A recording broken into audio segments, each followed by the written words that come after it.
Bonsoir les amis, comment allez-vous? Est-ce que vous allez bien? Moi je vais très bien. On va faire comme d'habitude, c'est-à-dire on n'a pas besoin d'être très nombreux, les autres peuvent suivre par la suite. Et donc quand on est allez, quelques-uns, on peut lancer. Et puis on se parle d'une traite. Aujourd'hui, la particularité sera que vous pourrez vous connecter et puis participer directement. On va essayer de faire ça euh, comme les autres le font. Alors je vois qu'il y a quelqu'un avec nous du Canada, quelqu'un qui nous rejoint du Canada. Je vois Madame Evina qui nous rejoint. Bonsoir Angèle. Tous mes hommages à vous pour la fidélité au message qui est porté depuis quelques mois aujourd'hui.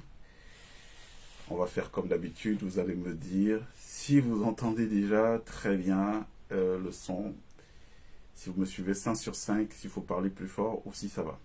D'accord? Alors c'est simple, vous m'envoyez un petit message là sur la plateforme. Et puis à partir de la plateforme, je saurai d'où vous êtes connecté. Et en plus d'où vous êtes connecté, je saurai si vous m'entendez très bien. Ah voilà, c'est Angèle du Vésinet. J'étais au Vésinet il n'y a pas très longtemps. J'ai des très bons amis qui y habitent depuis toujours. C'est une très belle ville, Vésinet, très boisée. En tout cas, le côté que je connais. Bonjour Angèle. Merci mon cher Raymond. Takamgré, je vois que vous avez africanisé votre nom et c'est très bien. Il faut qu'on rentre tous vers nos cultures. Il faut qu'on s'y mette. Hein. On ne pourra pas aller conquérir le monde sans développer notre propre spécificité africaine à nous. Hein. Il faut qu'on parte de nos bases. Garder notre âme en lieu sûr avant d'aller à la conquête du monde. Sinon, on se perd. Bonjour mon cher Kamdem Dreyer Émile. Alors, vous êtes d'où Kamdem? C'est Baham, c'est Badjoun, c'est d'où votre Kamdem? Dites-moi un peu. Je suis passionné de culture africaine et donc ça me fait toujours plaisir de savoir les uns les autres d'où ils sont. Bonsoir cher Émile. Bonsoir cher Philippe. Bichobi Bitan. C'est un plaisir toujours renouvelé d'être avec vous. Donc, ouais, Philippe qui est du Cameroun, il y a Petit Piment de Montréal. Merci pour le bonjour du Canada. J'espère que vous allez bien de ce côté. Vous êtes où? Montréal, bref, Canada anglophone ou francophone? On va faire plus simple comme ça. Evelyne, oui, ma chère Evelyne Tchonchwa, nous avons eu une petite passe d'armes cette semaine. Evelyne ne comprenait pas très bien quelles sont mes positions. Vous avez vu, Evelyne, dès que j'ai compris que ça blessait votre susceptibilité, j'ai procédé au retrait du post. Pourtant, c'est pas mon genre. Hein. Moi, je suis pas un type qui recule. Mais en revanche, il faut avoir de l'humilité dans la vie. Si vous postez un message et que ce message peut blesser certains, eh bien, c'est pas la peine. Le but du jeu, c'est pas de blesser les gens. Le but du jeu, c'est comment on construit une communauté humaine, positive, autour d'intérêts communs. Mais Evelyne, ça tombe bien que vous soyez là. Hein, j'ai particulièrement tenu à ce que vous soyez là aujourd'hui. Et si vous pouvez faire signe, biper beaucoup d'autres de votre camarade de parti du MRC, hein, surtout les Bamileke, parce que je voudrais qu'on parle aujourd'hui, qu'on se parle franchement, comme des frères, comme nos ancêtres le faisaient dans le temps, de manière très sincère, parce qu'il n'y a qu'avec la sincérité, l'amour, qu'on va faire avancer notre projet, hein, que le Cameroun de demain peut trouver un essor. On ne peut pas le faire avancer en se regardant en chien de faïence, en jetant tout de suite la suspicion sur ce que peuvent dire les uns et les autres. Non, on a besoin d'être tous ensemble. On a besoin d'être tous les Camerounais, nous aimer et puis bâtir à partir de ce socle dur qui est ces valeurs d'amour et de solidarité. Donc, ma chère Evelyne, je compte sur vous Ramettez le maximum possible de MRCistes Bamileke. J'insiste bien, Bamileke, pas les autres tribus, Bamileke, parce que j'ai un message pour vous aujourd'hui, et c'est un message qui vient du fond du cœur, que j'ai depuis de nombreuses années que je tiens, mais peut-être qu'il n'a pas assez été relayé. C'est pour ça qu'il peut entretenir des confusions. C'est très important qu'on se parle de manière sincère dans notre pays. Voilà. Bon, comme on est un certain nombre, oui, Petit Piment, Evelyne, ouais, Evelyne Chomchua, je compte sur vous. Hein. Faites rameter le maximum de personnes de votre sensibilité politique pour qu'on parle. Pas parce que je veux avoir une audience, hein, je m'en fous de ça, vous comprenez très bien. Moi, je suis sur Facebook depuis combien d'années? Depuis bientôt 14 ans. Ouais, depuis bientôt 14 ans, mais je faisais pas de communication, c'est pas mon truc, quoi. Moi, je suis un homme de l'ombre, en général. Les hommes de l'ombre, ils disent 30% des choses qu'ils savent. Donc, Facebook, c'est pas vraiment la plateforme adaptée pour des gens comme moi. Sauf qu'aujourd'hui, notre pays est dans une situation où chaque Camerounais doit mouiller le maillot pour qu'on en sorte au prix de sacrifice. Moi, mon sacrifice à moi que j'ai choisi de faire, c'est de m'exposer, c'est de sortir de l'ombre où j'étais quand même dans un certain confort. Hein, parce que vous ne savez pas quel manque à gagner cela me coûte. Le fait d'avoir à dire des choses que j'ai vécues en intérieur, évidemment, ça coupe pas mal de marchés, pas mal d'opportunités de travail. Mais bon, c'est le prix que moi, j'ai décidé de payer pour qu'on arrive à un Cameroun nouveau, un Cameroun meilleur. Et ça tombe bien aussi, moi j'ai pas fait beaucoup d'affaires avec le Cameroun, pour ne pas dire j'en ai quasiment pas fait. Hein. Moi c'est pas le pays où j'ai gagné de l'argent, le Cameroun. C'est le pays où j'ai dépensé l'argent que je gagnais ailleurs, par pur patriotisme. Voilà. Parce que nos ancêtres ont fait un travail, je crois que quand ils se retournent là-haut et qu'ils regardent où est-ce que nous en sommes aujourd'hui, ils peuvent être sur des phénomènes de déception qui peuvent porter des germes de malédiction pour nous. Donc il faut qu'on se réveille, c'est très important. Donc Evelyne, merci de rameter beaucoup des gens de votre sensibilité pour qu'on parle sérieusement. Il faut qu'on se parle. Il y a beaucoup de choses que vous ignorez. Alors voilà, il y a voilà, j'ai vu quelqu'un qui réagissait du Canada, je crois d'une province anglophone. Voilà, Brunswick, le New Brunswick. Oui, c'est le Canada anglophone. Bon, je crois qu'on va y aller, hein, on va pas perdre de temps. Bonsoir les amis, une fois de plus, merci d'être là. Depuis 3 mois, nous entretenons cette communication qui est partie d'un cas personnel. Aujourd'hui, je ne voudrais plus trop m'appesantir sur mon cas personnel, pour raison toute simple. Je ne suis pas le plus malheureux des 30 millions de Camerounais. Il y a beaucoup de gens qui sont en souffrance dans notre pays, et ceci depuis 40 ans. Pourquoi depuis 40 ans? Parce que depuis 40 ans, s'est arrêté la construction du rêve camerounais. À l'époque, il y avait, comme le rêve américain, il y avait un rêve camerounais. Il était porté par qui? Il était porté par les pères fondateurs de notre pays, qui avaient décidé de l'industrialiser. Vous voyez, quand vous alliez dans chaque contrée du Cameroun, il y avait des petites industries. Donc on était vraiment parti sur quelque chose qui promettait, hein, où les Camerounais étaient des gens prospères. On allait à l'étranger que dans l'idée d'aller acquérir les savoirs pointus pour venir les transformer en opportunités dans notre pays. Après, il s'est passé quelque chose. Il s'est passé qu'il y a eu cette transition qui a fait qu'on parte de la première République à la deuxième avec le président Biya. Et je crois aujourd'hui détenir à quelques éléments pouvant permettre aux uns aux autres de comprendre. C'est qu'en fait, au sorti des indépendances, qui se sont négociés sur quelque chose d'assez sournois. C'est-à-dire qu'on avait permis aux pères fondateurs du Cameroun d'arriver au pouvoir, même s'ils n'avaient pas du tout le profil, hein, parce que ceux qui sont arrivés au pouvoir étaient plutôt le profil de collaborateurs, pas les nationalistes qui ont lutté pour l'indépendance du Cameroun.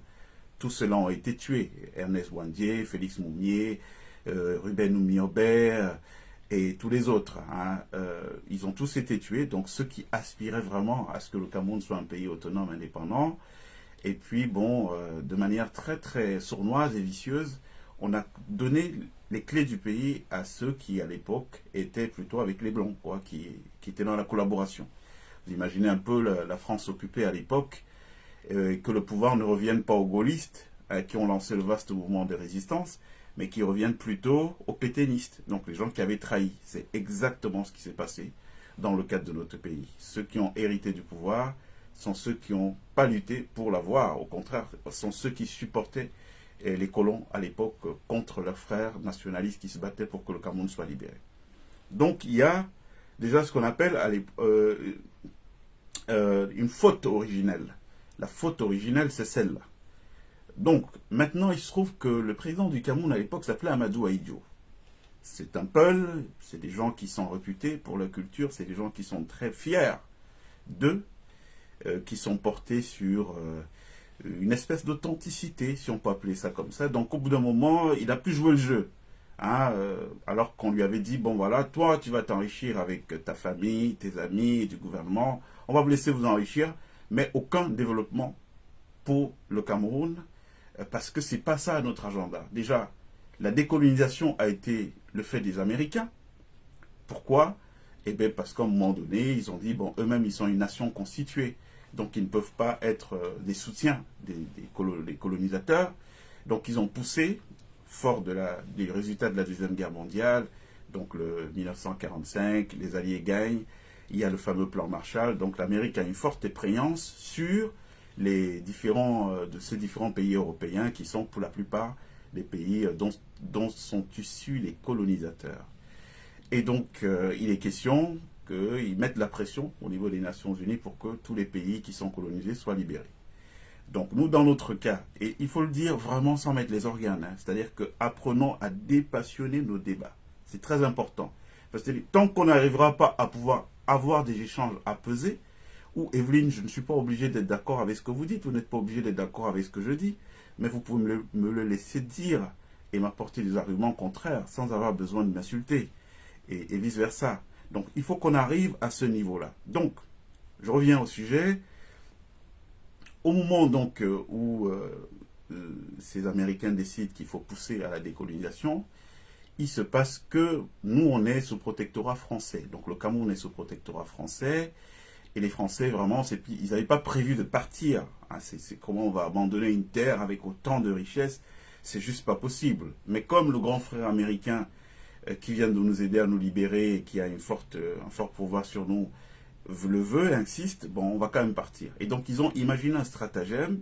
C'était quoi le stratagème? C'était comment partir tout en restant.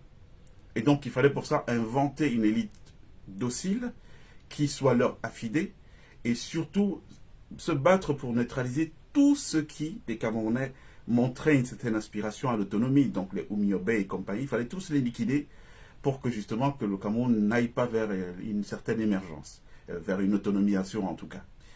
Et donc c'est ce qui s'est passé. Donc les Ahidjo, ils font partir de ce deal-là. Le deal de on vous laisse les clés du pays, mais surtout vous ne faites rien bouger, on va vous laisser vous enrichir, vous et vos familles. Ce qui se passe donc, c'est qu'on revient maintenant sur le fait culturel. Ahidjo, lui, est un Peul. Il vient d'un milieu où on a une certaine fierté et tout. Donc, au bout d'un moment, il se dit, mais non, moi, je suis Camerounais. Il est hors de question que je sois président et que je serve les intérêts d'ailleurs. Donc, je vais servir les intérêts de mon pays. Et donc, il a commencé à désobéir. Et l'une de ces désobéissances était, parmi ses nombreux voyages, il a quand même été accueilli à l'époque par le président Kennedy aux États-Unis. Donc, quand il allait en voyage, et qui voyait une belle œuvre quelque part, il avait à cœur qu'on vienne reproduire cette œuvre aussi au Cameroun, ce qui ne faisait pas partie du plan. En tout cas, ce n'est pas ce que les Français lui avaient demandé de faire. Les Français lui ont demandé de rester tranquille, rien ne doit bouger. Le Cameroun, on va venir, on va prendre la matière première et puis ça s'arrête là. Donc Ahidjo a commencé à désobéir. Il a commencé à construire le Cameroun. Ça fait qu'au bout d'un moment, on a dit, bon, ce type-là, il est gênant, il s'écarte du plan, donc il faut le virer. On l'a viré et donc on nous a fait venir la Deuxième République. Et le malentendu part de là, parce que la Deuxième République n'est pas arrivée dans le sens de perpétuer le travail d'autodétermination du Cameroun qui avait été commencé par Ahidjo. Non, c'était venir faire la rupture avec, on va appeler ça entre guillemets, la têtutesse d'Ahidjo, pour revenir sur le plan d'origine qui était rien ne doit bouger. C'est un pays où nous on viendra prendre les matières premières, pas de développement possible. Parce que s'il y a du développement, eh bien, les matières premières du pays serviront avant tout au développement du pays, au lieu d'être affecté en France ou je sais pas moi où ailleurs. Et donc en 82, le président Biya est arrivé, il avait dit une phrase qui qui est passé sur la tête de beaucoup de gens, mais qui veut dire beaucoup de choses. Il a dit, il était sur le perron de l'Élysée, à côté de François Mitterrand, il avait dit, oui, je suis le meilleur élève. Pour beaucoup de gens, c'est passé comme ça, mais pour ceux qui le connaissent, qui savent que c'est quelqu'un qui est porté en quelque sorte sur la spiritualité, c'est pas un type qui parle en l'air. Donc ça voulait dire quoi cette phrase? Ça voulait dire, bon, je suis celui qui fait le mieux ce qu'on m'a demandé de faire. C'est à partir de ce moment que le Cameroun a commencé à plonger, où on a assisté au sabotage de tous les projets. Ça veut dire que tout ce que vous voyez au Cameroun commencer et ne jamais finir. Vous voyez une autoroute, on vous dit que la réalisation c'est en 3-4 ans, et puis pendant 10 ans, on est toujours là, on tourne, vous voyez, ça n'avance pas. Les gens croient que c'est le hasard, ou c'est juste qu'on a un leadership qui est mièvre, ou qui sont des petits bandits. Non, ça fait partie du plan. Si on met une autoroute en place immédiatement et qu'au bout de 3 ans, elle est réalisée, qu'elle commence à tourner, ça crée du trafic et tout, mais on va vers le développement, ce qui n'est pas le souhait. En tout cas, ce qui n'est pas le plan d'origine. Donc il y a un sabotage du développement du Cameroun qui a fait quoi? Qui a fait qu'on arrive au stade où il fallait frustrer les plus performants, puisque quand on est dans un système de kakistocratie comme celui-là, c'est-à-dire la promotion des médiocres, on fait la promotion des médiocres parce que le but du jeu, c'est quoi? C'est qu'il faut frustrer tous ceux qui ont la capacité, par leur génie personnel, d'apporter des solutions au pays. Donc, qu'est-ce qu'on a fait? On a commencé à promouvoir les médiocres pour créer des frustrations chez ceux qui ont le génie, du talent, afin que ces derniers partent. Donc, on a assisté au plus formidable exode humain, de ressources humaines camerounaises ces 40 dernières années, les gens qui sont partis. Parce que quand vous êtes Lionel Messi, quand vous êtes Cristiano Ronaldo, que vous êtes bon, vous savez que vous êtes fort, et puis on vous prend, on vous met au banc de touche et on fait jouer des joueurs de seconde zone devant vous. Au bout d'un moment, votre génie, affamé de victoire, finit par se mourir. Et donc ceux qui ne veulent pas mourir, qu'est-ce qu'ils font? Dernier baroud d'honneur, et bien ils s'en vont ailleurs, où ils peuvent être reconnus. Donc la saignée qu'on a pu voir au niveau de nos ressources humaines camerounaises a été programmée, elle est volontaire jusqu'aujourd'hui. C'est-à-dire, regardez par exemple, on a quasiment les mêmes au gouvernement depuis X temps. Pourtant, ces derniers ne se sont pas distingués par un talent particulier. Alors pourquoi on garde les médiocres? Vous pensez que c'est le hasard? Ce n'est pas le hasard. On garde les médiocres pour une raison simple, c'est que ça colle au plan d'origine. Le Cameroun ne doit pas bouger, avec la complicité, bien entendu, des nôtres. C'est ce qui s'est passé. Sauf que, il s'est trouvé que moi, dans les années 2007 et tout, je me suis retrouvé un peu dans le sillage de Nicolas Sarkozy à l'époque. Moi, ce qui m'intéressait dans l'histoire, c'est la rupture de la France-Afrique. J'adore ce mot-là. Je me suis dit, bon, allez, enfin, on va avoir des interlocuteurs avec qui on peut parler. Parler pour leur dire que non, à l'époque où vous avez mis votre système en place, votre plan, on n'était pas 30 millions de Camerounais. On était à peine 2-3 millions. Donc ça ne peut pas poursuivre, ça ne peut pas continuer aujourd'hui. Il faut trouver un autre moyen, mais on ne peut pas continuer à laisser des millions de gens, notre jeunesse, finir dans le ventre des requins de la Méditerranée, pendant que chez vous, vous la coulez douce.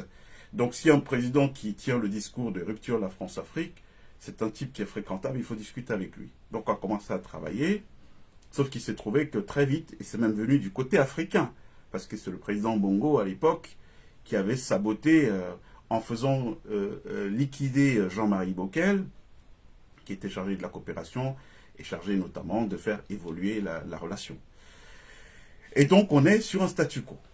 Statu quo qui crée tout ce que vous voyez là. Ça veut dire qu'il y a des gens qui travaillent, qui doivent travailler pour construire le pays. En réalité, ce sont des agents au service d'intérêts étrangers. Et à ce titre-là, ils ne sont pas les amis de Camerounais. Donc c'est vos frères camerounais, mais ce n'est pas vos frères.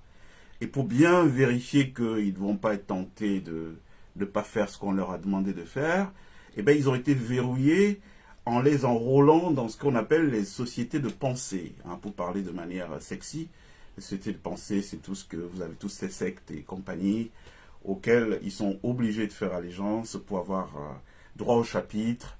Et là-bas, dans la secte, qu'est-ce qu'on leur enseigne? On leur enseigne que, bon non, la priorité, c'est votre frère de la secte et pas vos frères de famille et tout. Donc, c'est pour ça que ces gens-là, ils ne peuvent pas vous donner quelque chose de bon cœur. C'est difficile qu'ils le fassent parce que même s'ils le font, et parce qu'ils se sont perdus, ils sont oubliés un moment, et quand les autres l'apprennent, on va leur rappeler, mais non, toi tu l'as donné, il n'est pas avec nous. Moi, personnellement, qui vous parle, j'ai été victime de ça. Nous, on est un peu comme des cheveux dans la soupe, hein. C'est-à-dire qu'on arrive et puis par la force des choses, mais ce n'est pas vraiment la force des choses. C'est qu'il y a un ordre cosmique profond qui régit la marche de notre pays. Nous avons nos ancêtres qui sont là, qui regardent ce qui se passe, qui ne sont pas toujours d'accord. Et donc parfois, ils mettent le grain de sable qui va faire dérailler un peu toute leur machine. Et donc voilà, vous ne pouvez rien obtenir au Cameroun, vous n'avez pas fait allégeance. Aujourd'hui, ils ont poussé d'ailleurs le truc très loin, en faisant certains mélanges avec la magie noire, qui fait que, voilà, quand je dis magie noire, c'est sans mauvais jeu de mots, hein, donc la magie qui fait appel aux bases astrales, tout ce qui est sombre. Et donc, aujourd'hui, ben, ce qui se passe, c'est que dans notre pays, vous ne pouvez rien faire. C'est-à-dire que, parce qu'il faut bien comprendre le contexte. Et quand vous vous entendez dire ici, non, il faut passer par un soulèvement, mais on sait ce qui se passe en profondeur. Vous ne pouvez pas changer 40 ans de privilèges, de jouissance, parce qu'au-delà même des privilèges, il y a la notion de jouissance. Vous avez des gens qui sont au pouvoir aujourd'hui, qui quand ils étaient jeunes, n'avaient jamais interpellé une jeune femme dans la rue pour lui compter fleurette, en comptant sur leurs atouts.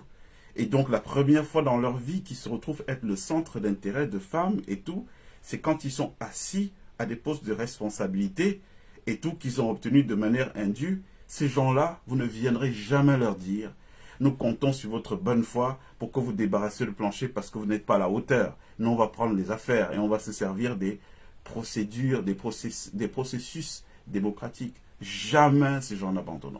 Mettez-vous ça une fois dans la tête. Nous avons à la tête de notre pays des gens qui ont été castés pour leur capacité à pouvoir respecter le plan. Et le plan, c'est que rien ne bouge. C'est ce que vous voyez là. Pourquoi pensez-vous que le même projet qui commence au même moment en Côte d'Ivoire, il va finir, il va s'achever en Côte d'Ivoire et au Cameroun, on en parlera. Moi, je suis venu au Cameroun. J'ai vu pendant combien d'années on a construit l'autoroute Yaoundé-Simalène. J'ai vu. Regardez Yaoundé-Douala. Les mêmes travaux ont été commencés ailleurs, c'est fini depuis longtemps. Ça veut dire que ces gens-là, qu'est-ce qu'ils font? Ils vont même jusqu'à payer parfois des gens. C'est-à-dire que quand vous allez voir que bon, l'autoroute progressait, elle arrivait à Obala, et puis il y a comme par hasard, il y a eu un soulèvement des populations là-bas pour dire que non, on n'est pas d'accord, il faut qu'on soit dédommagé, on ne veut pas que l'autoroute... Tout ça est instrumentalisé. C'est-à-dire que ça fait partir du plan. D'accord, on va instrumentaliser les gens, allez, vous faites ça, et puis quand vous faites ça, on a 3-4 ans de blocage, on n'avance pas, et donc on a un frein au développement. Est-ce que ce système doit continuer? Parce que finalement, ce qui se passe, c'est que même nos frères qui jouent ce jeu, en réalité, sont des otages. C'est des gens qui doivent être libérés. Ils sont des otages comme leur comment on appelle ça, leur fabricant. Hein, j'entendais quelqu'un dire qu'il est la créature du président Biya. Il a excellé dans ce domaine. Hein, c'est-à-dire que s'il a un génie, le président Biya, c'est la manœuvre politicienne, c'est la politique politicienne, comment manœuvrer. Vraiment, il a mis tout son talent de sa vie dans ça. Et donc, il a créé un système où aujourd'hui, il est tellement parfait que lui-même, il est finalement dans le truc. Il ne sait plus comment en sortir. Il prend des coups à gauche, à droite. Et donc, il est dans la situation actuelle. La situation actuelle qui est la tentative de contrôle du pouvoir par une frange minoritaire de gens qui n'ont pas plus de mérite que ça. Hein. Les Ferdinand Ngongo et compagnie, tous ces gens-là. Donc, il se retrouve là, le vieux de son côté. Je crois que dans le plan, il n'avait pas pensé qu'il arriverait au stade où il n'aurait plus toute sa grande vigueur pour pouvoir continuer à manœuvrer les choses et qu'il arriverait dans une position, il y aura une dépossession de ses moyens, de ses propres moyens, et donc il sera finalement piloté par des gens qu'il a fabriqués. Donc c'est un peu ce qui se passe aujourd'hui. Donc voilà la situation globale dans laquelle le pays est. Moi, je vous la fais vraiment court, hein, pour que les gens comprennent très bien. Nous n'avons pas à la tête de notre pays, des gens qui sont là pour créer des solutions afin que nous avancions collectivement. Nous avons là des gens qui sont pour travailler au service d'un plan qui remonte aux indépendances, qui était donc à la sortie de la colonisation des indépendances, qui était vous êtes là, vous mangez, vous vous enrichissez, mais rien ne bouge, parce que le Cameroun, c'est un endroit où on va venir pour prendre les matières premières pour développer nos pays. C'est ça le plan. Et c'est tous et pour bien vérifier que personne ne va sortir de ça, ils ont été aussi verrouillés sur le plan ésotérique en leur faisant intégrer des ordre de pensée, mouvement de pensée, qui en réalité, pour moi, c'est de la gnognotte. Je vous expliquerai ça une autre fois parce que, vous savez, en matière de spiritualité, il n'y a pas de spiritualité plus forte que la spiritualité africaine. Il faut simplement qu'elle soit réveillée. Et l'homme qui vous parle est le petit-fils de toute une longue lignée de Mbomba. Vous savez, chez nous, c'est tellement pur l'histoire du pouvoir que vous ne pouvez pas aspirer à être dépositaire de ce pouvoir si vous êtes sale. Bon, mon grand-père, il est rentré de la Deuxième Guerre mondiale. Il devait prendre le sac du pouvoir, mais au titre qu'il avait fait la guerre, il n'a pas pu prendre. Oui, on a dit non, tu as la saleté dans les mains, tu ne peux pas toucher au pouvoir. Donc, quand je vous parle là, je vous en parle avec une vraie connaissance. Donc, il y a un ordre cosmique profond dans notre pays, aujourd'hui, qui ne veut plus ce qui est en train de se passer. Et c'est cet ordre cosmique qui fait tout ce que vous voyez là, où les gens se réveillent, où on atteint le point culminant des tueries. Hein. C'est-à-dire qu'il y a ceux que vous voyez tous les jours. Zogo, il aurait pu être une victime dont personne ne parlerait aujourd'hui s'ils avaient décidé d'être moins arrogants. Mais en réalité, dans la mort de Zogo, il y avait un message de terreur. Il faut faire planer la psychose. Alors ces gens-là, il faut leur montrer qu'on est cruel. Comme ça, ils vont tous être chacun le doigt sur la petite couture du pantalon. À partir du moment où ils ont tous le doigt sur la petite couture du pantalon, personne ne va bouger. Et donc, nous, on va réussir ce qu'on a à faire. Donc, d'où la cruauté. Mais il y a plein de gens comme Zogo qui sont assassinés tous les jours dans notre pays sans que personne ne soit au courant et tout. C'est fait de manière très, très propre avec la bonne ingénierie qu'il faut. Donc, ça, on a dit, ça ne peut pas continuer. Et vous voyez, la grande annonce que j'ai faite, c'était sur l'histoire des sextapes, du rôle qu'elle joue dans le projet de captation du pouvoir, hein, par la force, en utilisant une certaine ingénierie sociale d'ailleurs, qui aujourd'hui est très tentaculaire, parce que vous voyez, comme par hasard, du jour au lendemain, on a entendu émerger un discours, oh, il faut absolument s'inscrire sur les listes électorales, vraiment c'est le truc qui est vital, vraiment, même si vous n'avez pas mangé, la priorité, avant toute chose, inscrivez-vous sur la liste électorale. Alors, méfiez-vous du Cameroun, les amis. C'est-à-dire que quelque chose n'apparaît pas comme ça dans ce pays s'il n'a pas la bénédiction des autorités du pays. Vous savez, je connais des gens brillants, méritants, qui sont arrivés au Cameroun, qui ont fait des demandes de légalisation de partis politiques qui ne leur ont jamais été accordées. Entre-temps, je vous parle de 2019. De 2019 au 2024, là, je crois qu'il y a déjà 4 fois qu'on a légalisé les partis. Et les gens à qui on donne les partis, c'est des gens que personne ne connaît et qui vont avoir les récépissés de légalisation et vous n'entendrez jamais qu'ils sont en train d'être opérationnels quelque part. Mais ceux qui peuvent réellement apporter quelque chose, on ne leur donne pas. C'est pour vous dire quoi? C'est pour vous dire que rien n'émerge au Cameroun sans avoir la bénédiction des autorités en haut. Et si cela a la bénédiction des autorités d'en haut, c'est quoi leur intérêt? Il faut toujours se poser cette question. C'est quoi l'intérêt des gens d'en haut de donner leur bénédiction à des opérations comme celle-là du jour au lendemain? Non, tout le monde doit avoir une carte d'électeur. Personnellement, c'est un devoir citoyen de voter, donc d'avoir sa carte d'électeur. Personnellement, ça ne me gêne pas. Ce qui me gêne dans l'histoire, c'est cette autre manipulation à laquelle nous sommes en train d'assister. C'est-à-dire que dans la continuité du coup d'état scientifique. Mais je mets ça de côté, je sors rapidement de la question des sextapes, qui pour moi est une question secondaire, parce que du coup, pour moi, dès que ça touche à l'intime, c'est sans intérêt. Chacun fait ce qu'il veut dans le cadre de sa chambre, c'est pas vraiment ce qui doit animer le débat public et tout. Sauf qu'il y a une donnée qui est très importante, dont vous devez tenir compte. C'est la finalité. Pourquoi du jour au lendemain, on a dans notre pays une nouvelle culture qui est, vous avez des gens qui sortent avec des femmes, et puis un jour ils sont plus avec ces femmes, et vous entendez qu'ils balancent des vidéos, des photos de ces femmes sur les réseaux sociaux. Pourquoi? Pourquoi du jour au lendemain dans une république comme nous? Et les gens qui le font, c'est pas le menu fretin, c'est pas des gens du quartier, c'est des gens qui bizarrement sont pas très loin des signes du pouvoir. Pourquoi les choses se passent comme ça? Eh bien, il faut comprendre que ces gens-là, dans leur projet de captation du pouvoir, ils ont dit on va faire feu de tout bois. Et l'une des armes qu'on peut utiliser, c'est celle de la libido, c'est celle de la réputation des gens.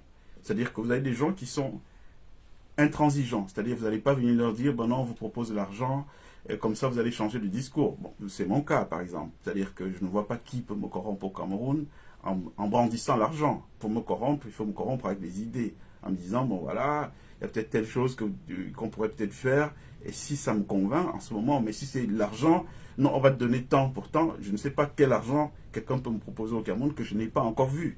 Donc j'ai vu de l'argent, j'ai pacifié mon rapport à l'argent. Aujourd'hui, je pense que, honnêtement, on a des comptes qu'on va rendre demain ou après-demain. Il ne faut pas qu'on fasse partie des gens qui n'auront rien à redire quand on va leur dire, bon, ça pourrissait, quand ça pourrissait, qu'est-ce que vous avez fait? Donc nous, on est à ce niveau d'enjeu.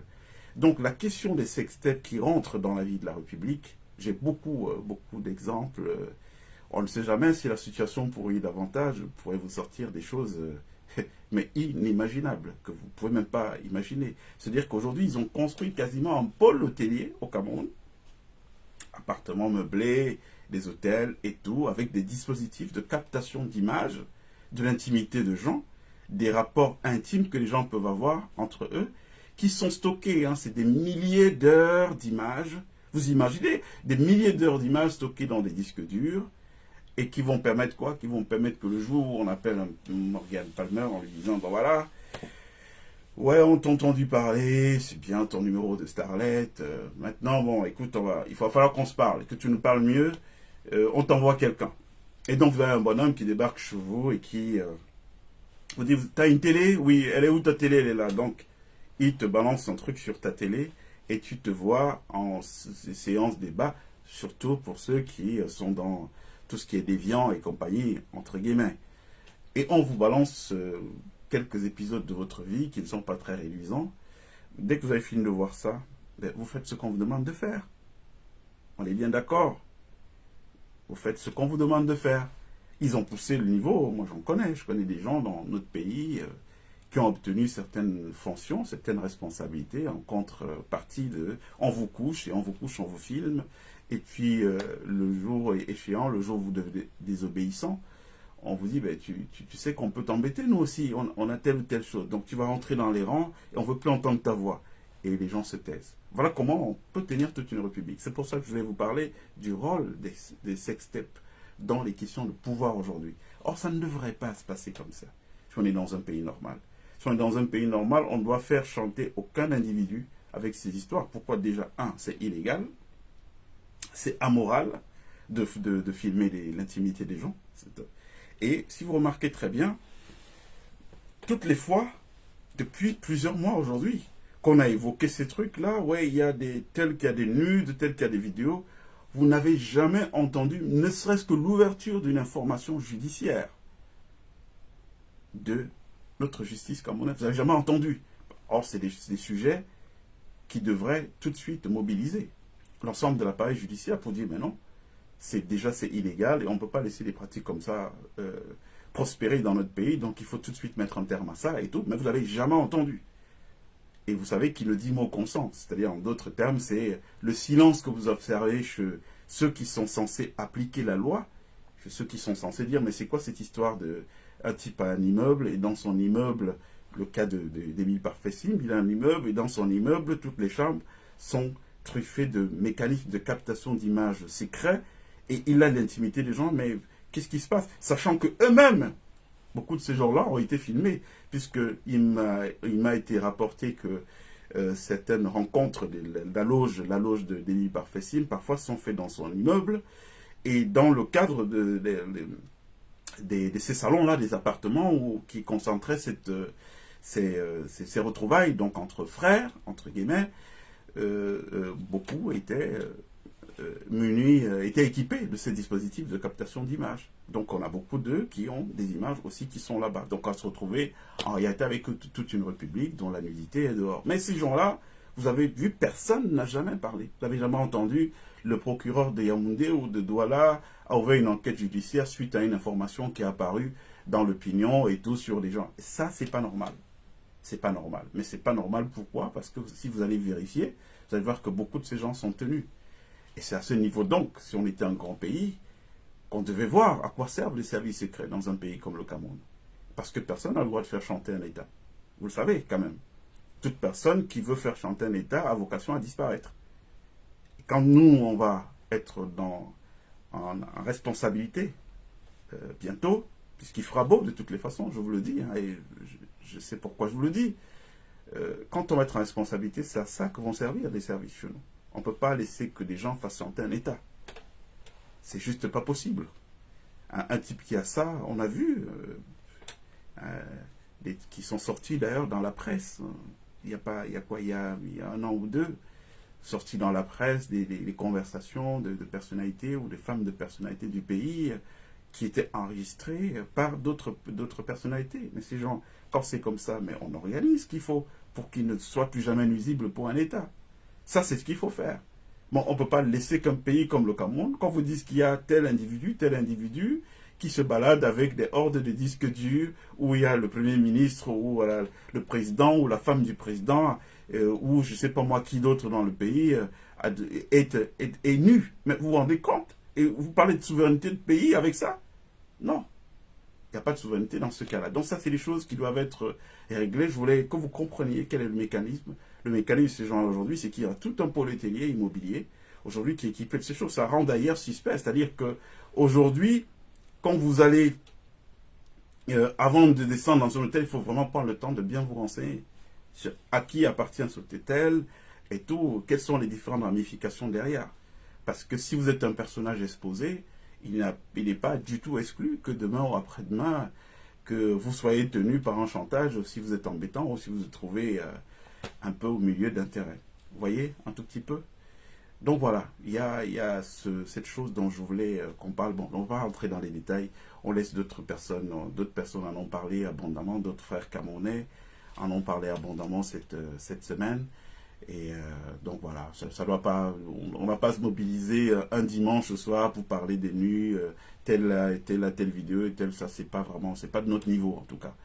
Laissons ça à d'autres frères qui ont d'autres audiences, en parler avec eux. Mais c'était juste pour vous montrer la corrélation qu'il y a entre la perte de souveraineté d'un pays comme le nôtre et la coexistence de ce type de phénomènes qui sont en train de prospérer, qui montrent que bon, notre pays n'est plus tenu en réalité. Bon, je vous ai parlé de la prise d'otage du président. Tous les gens qui sont autour, qui aujourd'hui, ils sont un peu très mal par tout ce qui est en train de se passer. Il y a une libération de la parole dans notre pays, c'est bien. Pour ceux qui connaissent le maniement des symboles, c'est bien que les gens commencent à mettre leurs doigts sur des choses qui ne vont pas, parce que après la violence du verbe, suit souvent en général la violence tout court. Donc on n'en est pas très loin. Bon, maintenant je voulais qu'on revienne sur cette histoire de oui, il faut qu'on aille vers une transition démocratique. Il y a eu une élection au Tchad le week-end dernier. Succès Masra, qui était le Premier ministre, il a fait la même chose, appelé les Tchadiens à se mobiliser, s'inscrire massivement sur les listes électorales. Et là, moi j'ai reçu certains résultats, des résultats que j'ai reçus de toutes les façons dans la ville de Djamena. C'est des résultats bulletins, comment on dit ça, bureau de vote, voilà, bureau de vote par bureau de vote. Et tout, beaucoup de ces résultats ne sont pas du tout en accord avec les résultats finaux qu'on a entendus. Et il disait, ben non, voilà, il faut que vous enregistrez massivement, après vous allez défendre votre vote. Bon, qu'est-ce que ça donnait? Je veux bien que les gens répondent, ceux qui disent que, voilà, on peut y arriver de cette manière, on peut battre le système, faire changer le Cameroun, amener les gens qui sont là à dire, bon voilà, vous avez été plus fort, vous avez gagné aux élections, donc nous on va rentrer au village et tout. Donc, qu'est-ce que ça a donné? On a un cas comme celui-là.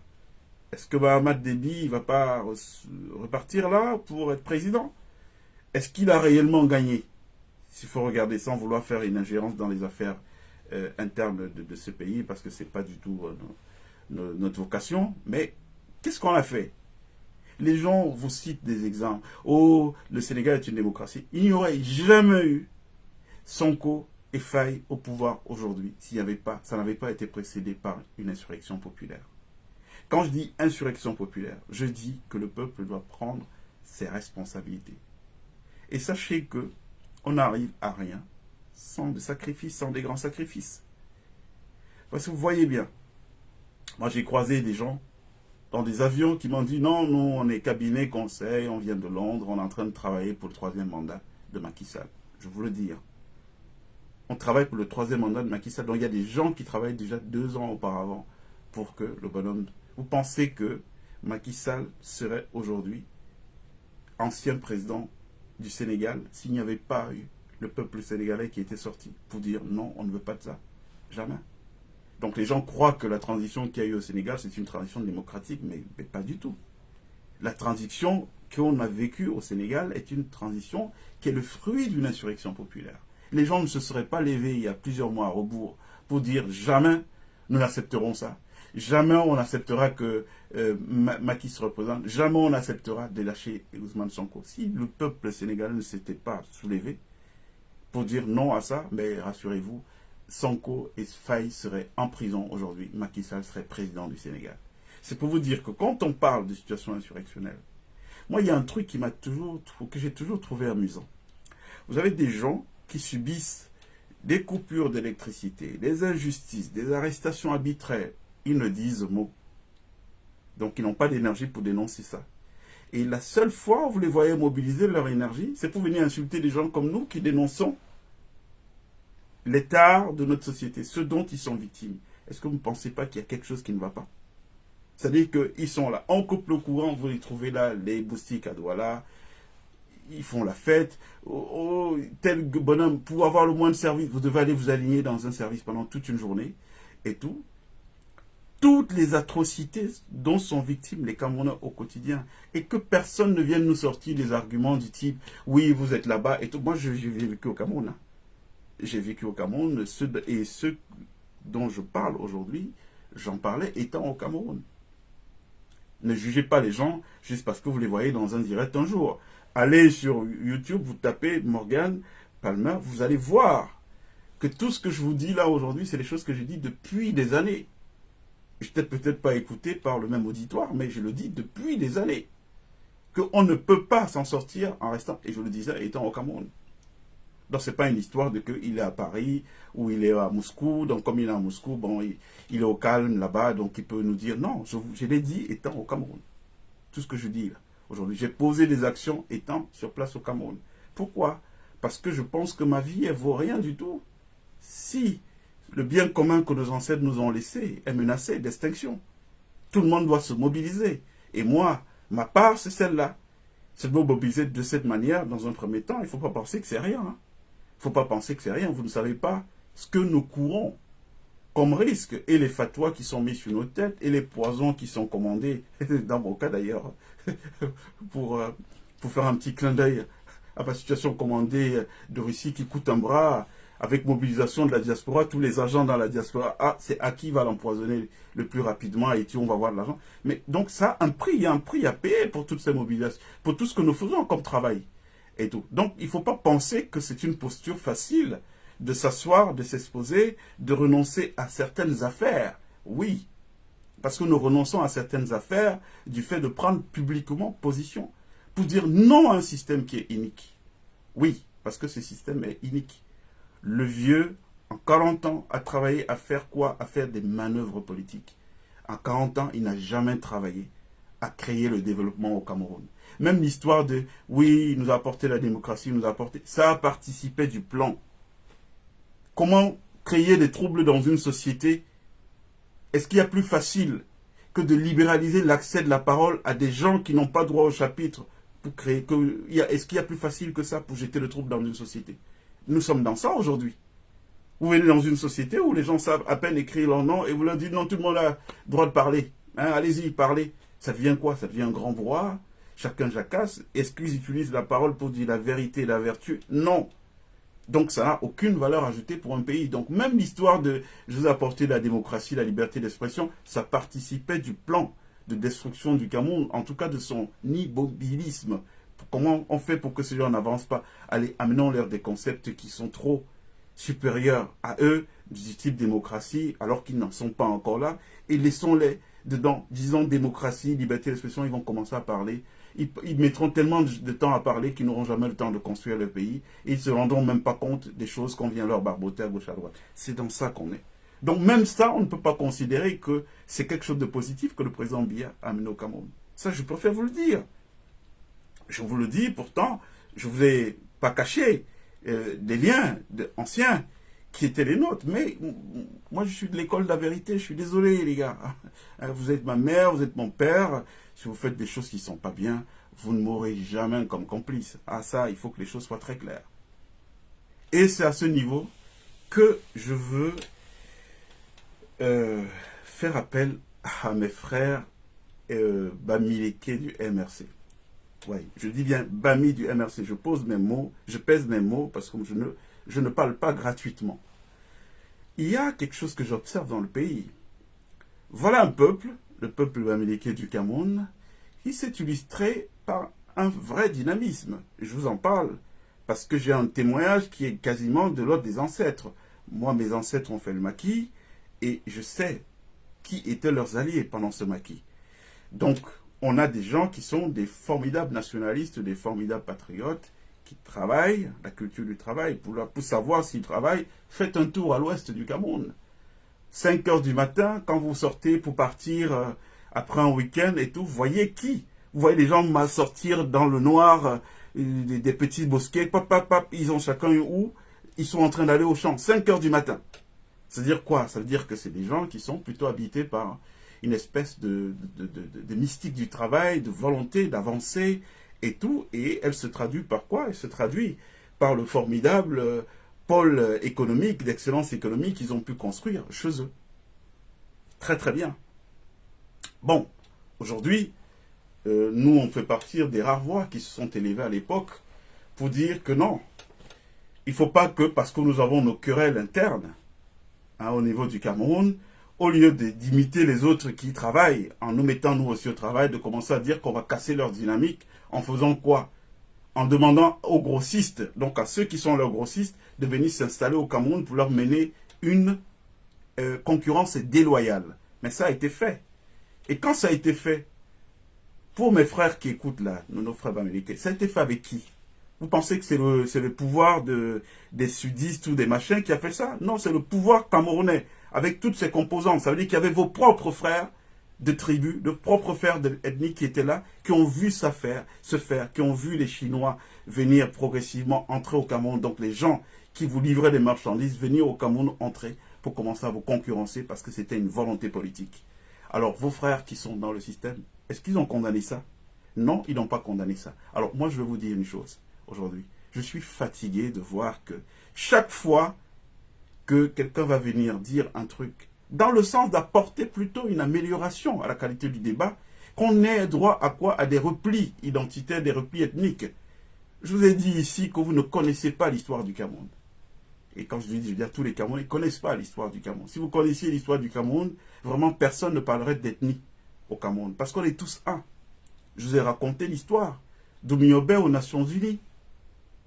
Qui a payé le billet d'avion pour qu'Oumiobe aille aux Nations Unies? Ce sont les chefs Bamileke. Oumiobe était Bassa. C'est les chefs Bamileke qui se sont réunis, qui ont trouvé de l'argent et ils ont dit, bon, vas-y, tu vas nous défendre. C'était nos ancêtres à l'époque. La culture Bamileke est une culture qui sacralise quoi? Qui sacralise l'ancestralité. Alors si nos ancêtres se comportaient comme ça à l'époque, est-ce qu'ils ne doivent pas être des gens dont on s'inspire? D'où vient-il ce truc-là aujourd'hui où à peine vous avez ouvert la bouche sur un truc, c'est que vous êtes soupçonné d'être contre un tel ou contre un tel autre? Et il y a un autre problème dont on doit parler. L'autre problème dont on doit parler, c'est que moi, en 2019, si vous repartez sur ma page, prenez le temps souvent, pour ceux qui ont un peu de temps, allez lire des choses que j'écrivais depuis des années. Vous allez voir que beaucoup sont frappés d'actualité. C'est comme je parlais de ça en 2019, mais quand vous lisez aujourd'hui, vous avez l'impression que c'est un sujet d'actualité. Et tout. Moi, je ne comprends pas que une communauté qui nous a bâti des formidables travailleurs, les Soweng, Fotso, Kadi de Fotso, que sais-je encore, les Goucheng et tous ces gens, que toutes ces formités, comment une telle communauté qui s'est construite comme ça autour d'une diversité dans le leadership peut aujourd'hui en être réduit dès qu'il s'agit de la question politique à se dire que non, notre destin ne peut dépendre que d'une seule personne. Je ne comprends pas. Ça n'a pas de sens. Ça n'a pas de sens, surtout quand on sait, en termes de capacité, en termes de profil d'excellence, qui peut, moi je connais aujourd'hui, personnellement, moi je ne suis pas pour qu'arrive au pouvoir, après Biya, je ne suis pas pour qu'arrive au pouvoir un politique, un profil de politicien. Ça, vraiment, ça ne nous fera pas avancer. Regardez la Côte d'Ivoire. Laurent Gbagbo, c'est mon champion, je l'aime. J'ai beaucoup d'admiration, c'est quelqu'un qui m'a beaucoup honoré et je lui garderai toujours une reconnaissance éternelle. Mais force est de dire que ce que Ouattara a fait en Côte d'Ivoire, en 2 mandats aujourd'hui, est juste exceptionnel. Et après Ouattara, on ne peut pas revenir sur des gouvernances de politique politicienne. On est obligé d'aller vers l'avant. Donc quand je fais une transposition avec le cas du Cameroun, vous pensez quoi? Qu'on va nous reprendre un politicien pur jus, on vient le mettre. Non, on a besoin aujourd'hui de développeurs de solutions. Je suis pour qu'on aille se mettre à genoux devant un type comme Séverin Quezeux, ou je ne sais pas moi quel autre formidable inventeur camerounais qui a fait ses preuves dans le monde, et pour lui dire, bon, chers frères, on s'est tous réunis et nous avons décidé à l'unanimité que tu es un produit qui peut valablement relever le défi du challenge qui nous appelle tous, la reconstruction du Cameroun. Viens avec nous, nous aider. Tu vas être devant nous, on va être là derrière, on va travailler. Il nous faut aujourd'hui des bâtisseurs, des solutionneurs, pas des politiciens. Parce que les politiciens, on voit ce que ça nous a donné. On voit où ce que ça nous a amené aujourd'hui. Donc on ne serait pas du tout dans la révolution si, à l'après Paul Biya, eh bien, ce qu'on a en guise de leadership, ce sont qui? Ce sont les mêmes gens qui viennent, qui ont comme compréhension du pouvoir qu'on vient au pouvoir pour se servir et non servir. Non, on ne vient pas au pouvoir pour se servir. On vient au pouvoir pour servir afin que ce service rende des services à la grande majorité. Voyez, comment pouvez-vous expliquer qu'un pays comme le nôtre aujourd'hui, qui produit de la richesse, oui, on vend des matières premières et tout, qu'il n'y ait pas un système de redistribution de cette richesse qui profite à l'ensemble des citoyens. Qu'on ait l'ensemble du capital qui est capté entre des petites mains, et ce sont ces petites mains qui se le partagent entre eux. Résultat des courses, je suis en direct s'il vous plaît, résultat des courses, eh bien, on a une grande majorité de gens dont leur sécurité sociale est déléguée aux individus. Ça veut dire quoi? Ça veut dire que Madame Evina, vous êtes au Vésinet. Je sais le nombre de problèmes que vous devez régler tous les mois, ou je sais pas moi, tous les 2 mois. Dès qu'il y a un décès dans la famille, il faut que vous mobilisez pour acheter les cercueils, pour payer la morgue. Les enfants n'ont été sortis à l'école, c'est vous qui devez payer. Mais non, si on est un État organisé qui produit de la richesse, on devrait avoir des mécanismes de sécurité sociale pour permettre que chaque citoyen ait accès à une part de la richesse que nous produisons collectivement. Ce n'est pas la richesse de certains. Quand vous voyez des gens, une personne, 50 voitures dans son parking, mais lui il est quoi? Il est plus exceptionnel que qui? Hein? Il est un Camerounais comme tous les autres? Non, les 50 voitures en réalité, c'est l'argent qui devait être affecté à plusieurs personnes pour que ces gens-là ne soient pas dans la situation de dénuement, qu'on ne laisse personne au bord du chemin. Voyez un peu ce qui se passe aujourd'hui. Et on ne peut pas continuer avec un système comme ça. Il est obligé de s'arrêter. Mais il ne s'arrêtera pas par de simples incantations, des mouvements de mode. Et là, je reviens à nos frères. Mais faites très attention. Vous représentez un vrai pouvoir aujourd'hui. C'est-à-dire que parfois, j'observe, je me dis, mais attends, ces gens-là, ils travaillent pour qui? Ils travaillent pour le système en haut, ou réellement, ils sont habités, ou ils sont manipulés? Qu'est-ce qui se passe même en réalité? Ils travaillent pour qui? Vous ne pouvez pas représenter une force, parce que c'est la force économique de notre pays, il faut se le dire. Et ils ne sont pas force économique pour l'avoir usurpé. Ils sont force économique parce que c'est des travailleurs. C'est des gens qui ont su se prendre en charge parce qu'ils ne sont pas issus d'un pays différent que celui où nous tous nous vivons. Avec les mêmes inégalités qu'on a, mais ils ont fait quoi? Ils sont allés à leur résilience. On va travailler, on va créer de la richesse et tout pour aller à l'autodétermination. Donc vous ne pouvez pas être une force comme celle-là et dire que dès que vous embrassez le domaine de la politique, vous mouillez. Ça n'a pas de raison d'être. Ça n'a pas de sens. Pourquoi vous mouillez? Pourquoi vous retrouvez là aujourd'hui? Comment un tel lobby peut se retrouver à nous scander des slogans qui sont écrits depuis et tout dit? On va, inscrivez-vous sur les listes électorales. Moi, je vais vous dire ce qu'il y a derrière cette affaire. Il faut que vous le sachiez aujourd'hui. Et j'en profite pour régler définitivement une question que personne n'ose plus jamais venir m'associer à un camp ou à un autre. Vous savez, moi j'ai 30 ans de vie publique. En 30 ans de vie publique, vous ne m'avez jamais vu avoir le moindre poste au Cameroun. La moindre responsabilité, gagner le moindre argent au Cameroun. Bon, alors si en 30 ans, je n'ai pas été le camp dans tel ou tel camp, ce n'est pas à cet âge que je vais être dans le camp de quelqu'un. Moi, je suis dans le camp de la vérité. Comment on fait pour s'en sortir collectivement? Donc, qu'est-ce qui se passe? Vous avez des gens dont l'aboutissement de leur coup d'état scientifique, c'est de dire, allez, bon, on va sortir un slogan. Pourquoi? Parce que les services du Cameroun, ils ne travaillent pas pour le bien du pays, mais ils travaillent pour se maintenir au pouvoir. Ils sont très efficaces, hein, très, très efficaces à ce niveau-là. Donc, ces derniers temps, courait le bruit que les gens sont à bout de souffle dans le pays. Tout le monde est fatigué, on n'en veut plus, et les Camerounais sont au point de rupture où ils sont prêts à prendre la rue, et descendre dans les rues pour que tout ça s'arrête. Donc, qu'est-ce qu'ils ont fait? Il fallait allumer un contre-feu. Et le contre-feu qu'on peut allumer, c'est lequel? C'est de sortir comme du chapeau, là. Oui, vous avez tel artiste qui va à tel truc. Ah non, est-ce que tu as ta carte électorale? Tu vas à tel... Mais ça sort d'où, cette histoire de carte électorale? Je vous ai parlé des cartes identiques qu'on a du mal à livrer aux gens ici, mais du jour au lendemain, on est prêt à livrer les cartes électorales. Donc, ils ont sorti ça du chapeau. Pourquoi? Je vais vous expliquer, hein, pour que vous compreniez très bien le mécanisme. Parce que, l'histoire de l'insurrection leur fait peur. Ils savent très bien que si demain, je vous dis bien, je ne vous parle pas de 10 000 Camerounais. Si 2 000 Camerounais se mettent demain et disent, bon non, ils s'asseyent juste quelque part, on ne casse rien. Non, vraiment, on n'est pas d'accord. Ils savent que c'est le début de la fin du système. Donc, qu'est-ce qu'il faut? Pour contrecarrer ça, ils essaient de donner l'impression qu'il y a un vrai espoir derrière la présidentielle de 2025.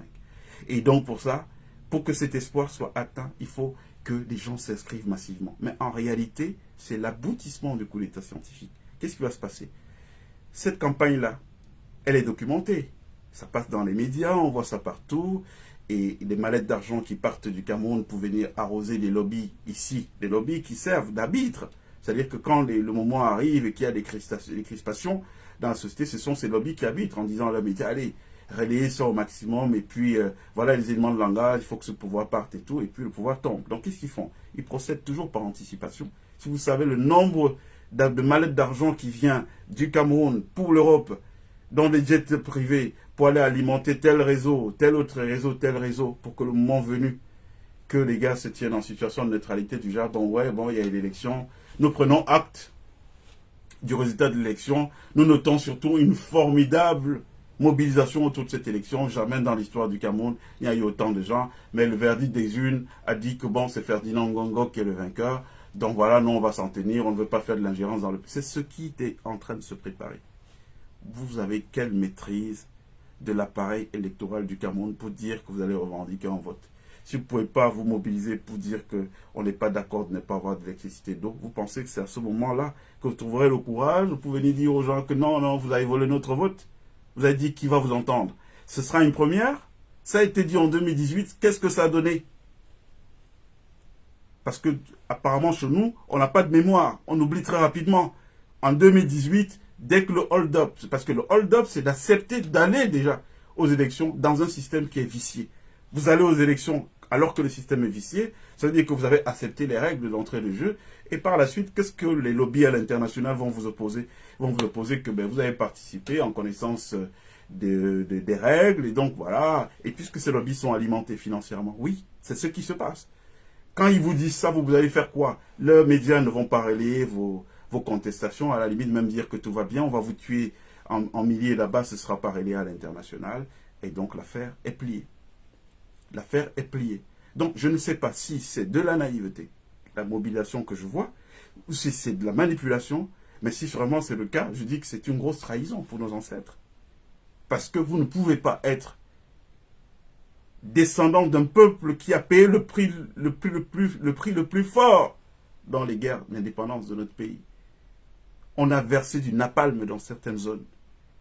Voyez, les ancêtres sont là, c'est encore frais, ce n'est même pas encore fini.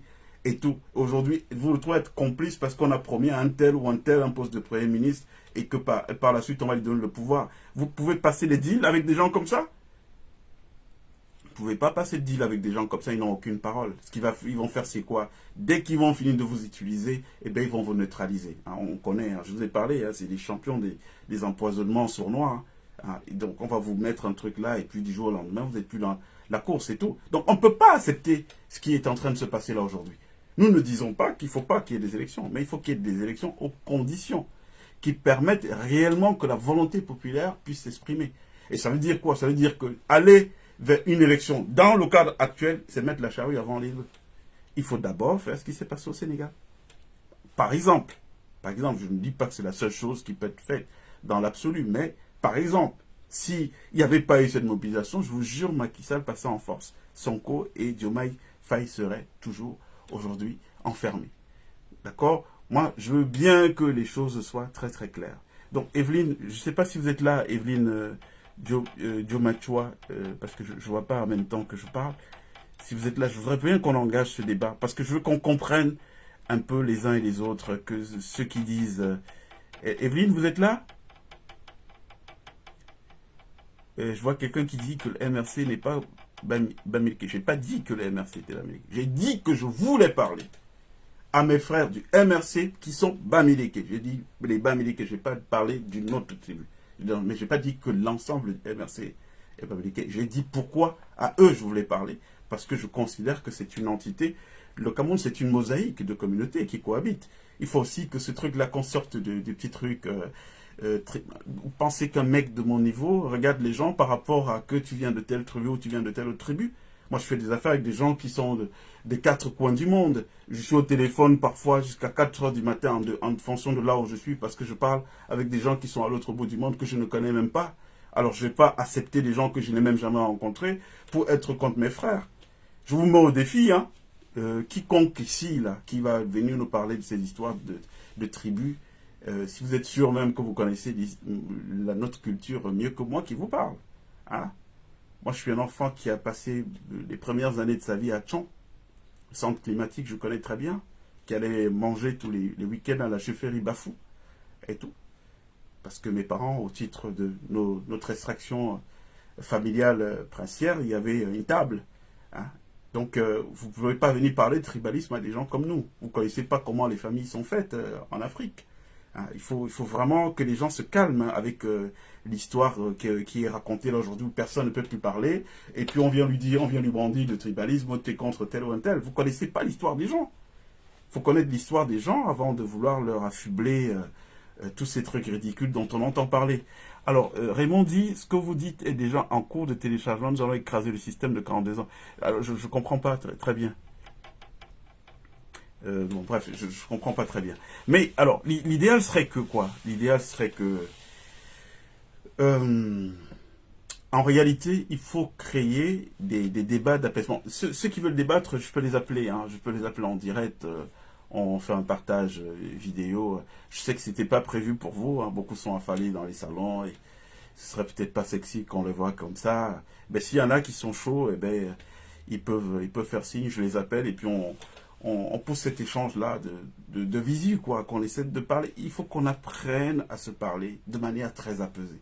Et qu'on arrête le petit truc-là. Vous savez, on est dans un pays aujourd'hui où, dès qu'on voit deux personnes qui peuvent s'entendre, qui peuvent converger ensemble, il y a toujours, telle personne qui va t'appeler, est-ce que tu le connais même bien? Tu sais que c'est telle ou telle chose, et puis on raconte un truc pour casser les dynamiques.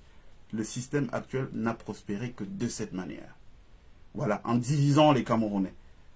Voilà, vous voyez, faites-vous votre propre expérience des gens. N'écoutez pas ce qu'on vous raconte à côté, parce que je peux avoir une relation, une expérience négative avec quelqu'un, ça ne m'empêche pas d'avoir une expérience positive avec un autre. Donc il ne faut pas arrêter d'écouter ce que les gens vous racontent et tout. Il y a Martin, Patrice qui dit la majorité des blogueurs les plus suivis est dans le coup. Ils prennent l'argent pour relayer. Mais bien sûr que c'est ce qui se passe. Les gens de Yaoundé, du système en haut, qu'est-ce qu'ils font? Ils ont compris qu'il y a un problème de famine généralisée. Et dès que la famine s'empare des ventres, les gens n'ont plus de conviction. Et donc, qu'est-ce qu'ils ont fait? C'est-à-dire, beaucoup de ces blogueurs, à la base, c'était des gens qui étaient réellement habités par le combat, l'idée que non, il faut que le pays change. Mais petit à petit, ils ont été rejoints par les contingences de vie. Hein? Comment ils vivent, comment ils vont manger. Donc, ils ont été approchés. Ah non, mais tu fais de l'audience. Avec ton audience, que de vivre comme un petit con, tu pourrais avoir un billet, te faire un petit bien. On a commencé on a créé de l'accoutumance chez eux en leur donnant un peu d'argent pour taire telle chose. Au départ, c'était ça. Il ne faut pas relayer telle chose. Nous, on a été victimes. Vous voyez bien qu'aucun de ces gars, vous ne verrez pas, à l'exception de M. Biempton, Michel Biempton, que je n'ai jamais rencontré. C'est-à-dire qu'il faut aussi souligner, quand des gens font des choses exceptionnelles, il faut le noter. C'est quelqu'un que je ne connais pas, je ne l'ai jamais rencontré, mais qui, du jour au lendemain, a diffusé, alors qu'il y avait, a repris des contenus de chez moi, alors qu'il y avait un mot d'ordre. Il y a un mot d'ordre qui est donné chez tous ces gens qui sont payés. Non, ce discours, il faut le marginaliser. Le seul problème, et qui est un vrai caillou dans la chaussette de ces gens, c'est que moi, je m'en fous d'être vu par 500 000 personnes. Ce n'est pas mon sujet. Moi, si j'ai convaincu 2 Camerounais, pour moi, c'est bon. Et même pas convaincu, si j'ai passé l'information. Parce que convaincu, on ramène à l'ego, on pense qu'on est là pour l'ego. Non, on s'en fout. Moi, j'ai pacifié mon ego il y a très longtemps. Si j'ai passé l'information à 2 Camerounais, ça fait 2 Camerounais de plus qui sont au courant de trucs. Moi, ça me va. Mais il y a des gens, effectivement, qui sont payés pour soit taire des choses en fonction des intérêts, et pour d'autres, relayer même des trucs qui sont créés. Moi, j'ai entendu, on m'a envoyé cette vidéo la semaine dernière, un blogueur camerounais, un célèbre blogueur, dire que la pieuvre était contre le colonel Elundou Mesma. Mais franchement, les Blancs m'en sont tombés. Je me suis dit, il fait exprès ou il est dans la manip? Mais ce qui transparaissait quand même, c'était qu'on était dans de la pure manipulation. Mesma Elundou est le patron du service central de, je sais pas moi, des enquêtes du CED. Le CED, le patron du CED s'appelle Landry Galax Etoga, est placé au CED par Ferdinand Ngongo. Vous pensez que l'un des postes les plus stratégiques de ce CED peut être occupé par quelqu'un qui n'est pas dans le système de celui qui a construit toute l'architecture? Mais les gens rigolent ou quoi? Et tout. Mais j'ai entendu un blogueur l'affirmer. Et je me suis dit, ah, ça, c'est forcément, il a été payé pour essayer de pouvoir créer de la diversion, pour vouloir créer de la confusion dans les esprits. Mais il n'y a que ça, en fait, au quotidien. Écoutez ce que les autres disent et vous vous rendrez compte dans quoi on est aujourd'hui. Les mecs qui touchent de l'argent pour relayer des fausses informations, pour créer de la diversion, pour faire de la manipulation. Au point où parfois, des pauvres Camerounais de bonne foi, hein, qui sont habités par l'idée que les choses changent, quand ils entendent 10 000 versions qui ne comprennent pas les pauvres, ils disent, mais on ne sait même plus à quel saint se vouer. On ne sait plus à qui. Mais la preuve, je vous dis que je me suis levé un matin, j'ai commencé à communiquer, et j'ai entendu tout type de procès. Déjà, oui, il roule pour qui? Il faut nous dire, il est de quel camp? Vous vous rendez compte? On réduit tout un pays. On pense que tous les gens d'un pays, parce qu'il y a des gens qui sont pourris, tout le monde va être pourri. Mais non, ça ne fonctionne pas comme ça. Hein? Même dans un océan de ténèbres, il y a quand même quelques graines de lumière qui peuvent jaillir de temps à autre. Donc, moi, je trouve que c'est...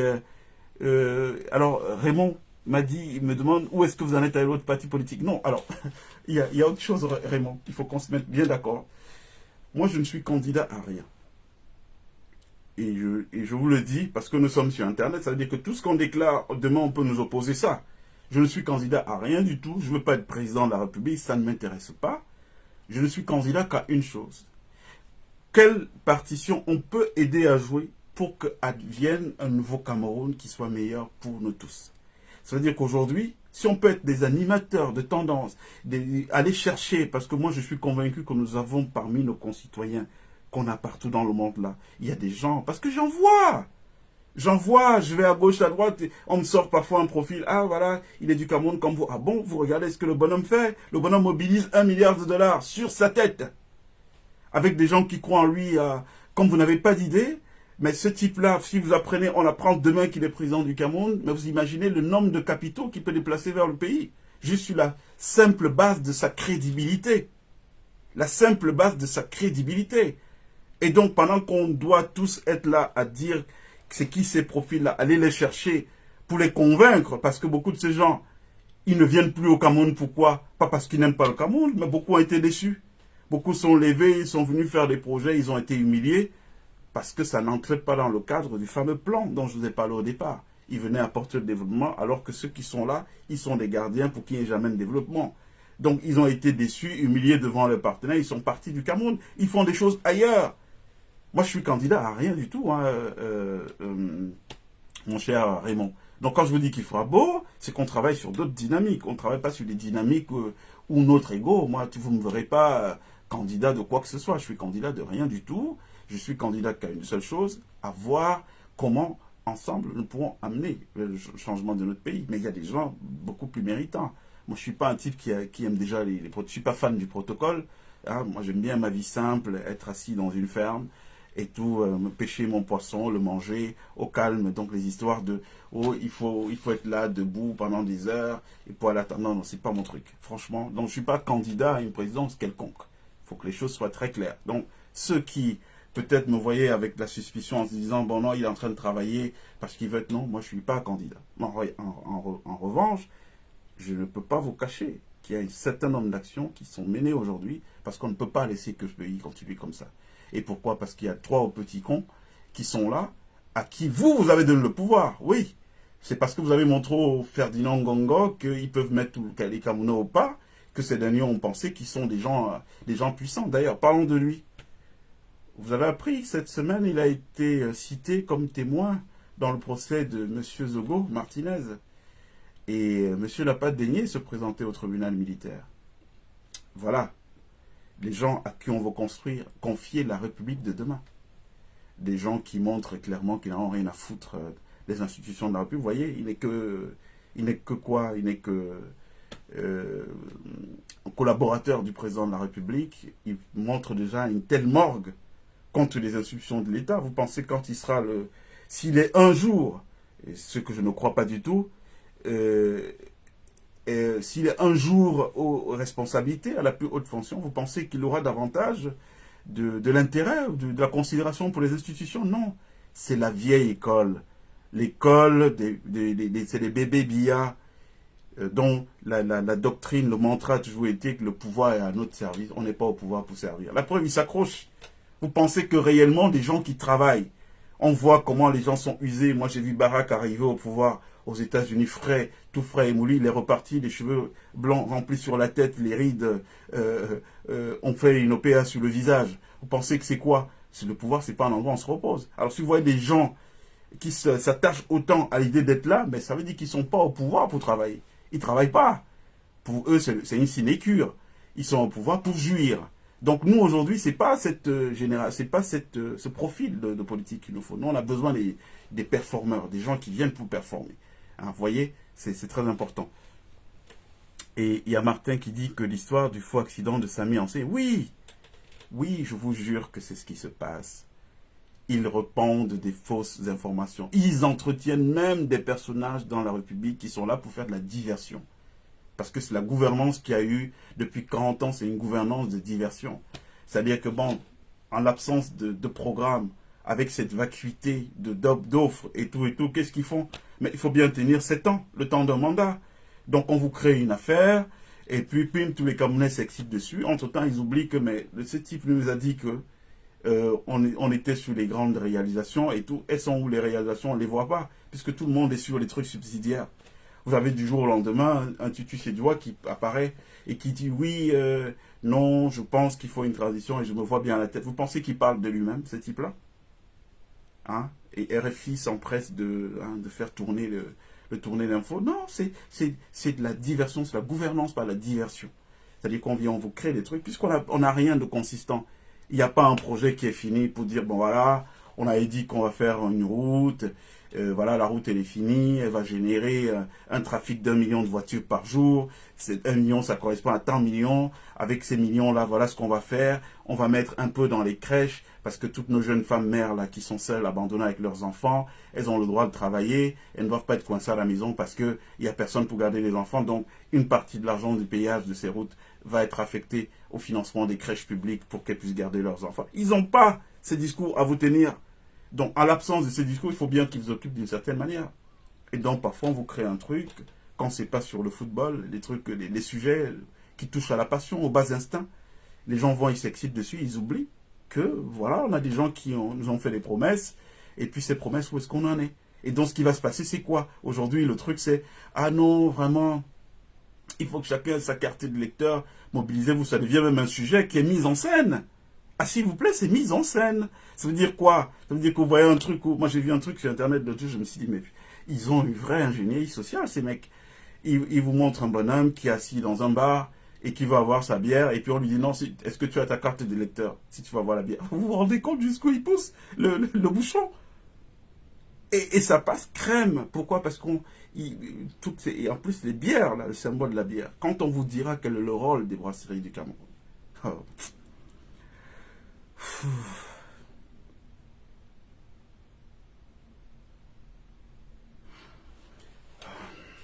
Donc voilà, on est là, on en est à ça. Aujourd'hui, il y a la pure diversion entretenue de partout.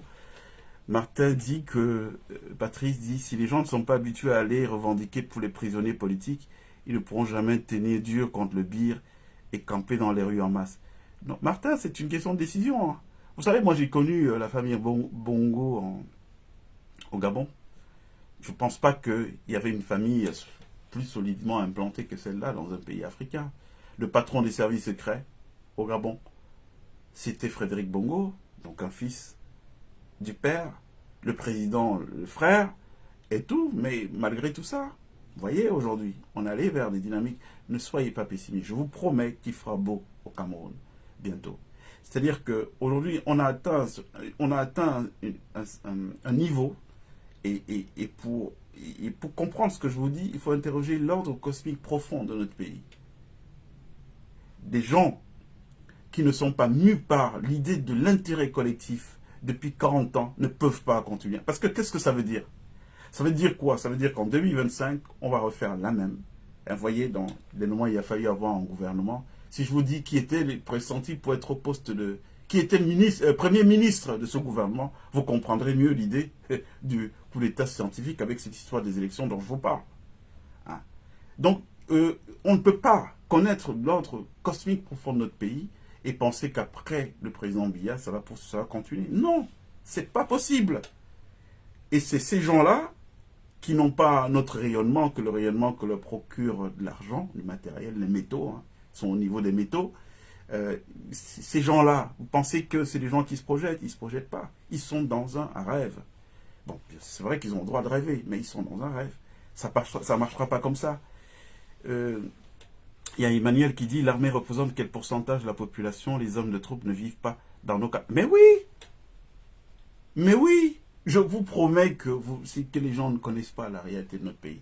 Si vous connaissez la réalité, vous comprendrez que le pouvoir le plus fragile, écoutez bien ce que je vous dis, le système le plus fragile que moi j'ai vu, je connais tous ces pays autour de nous, tous.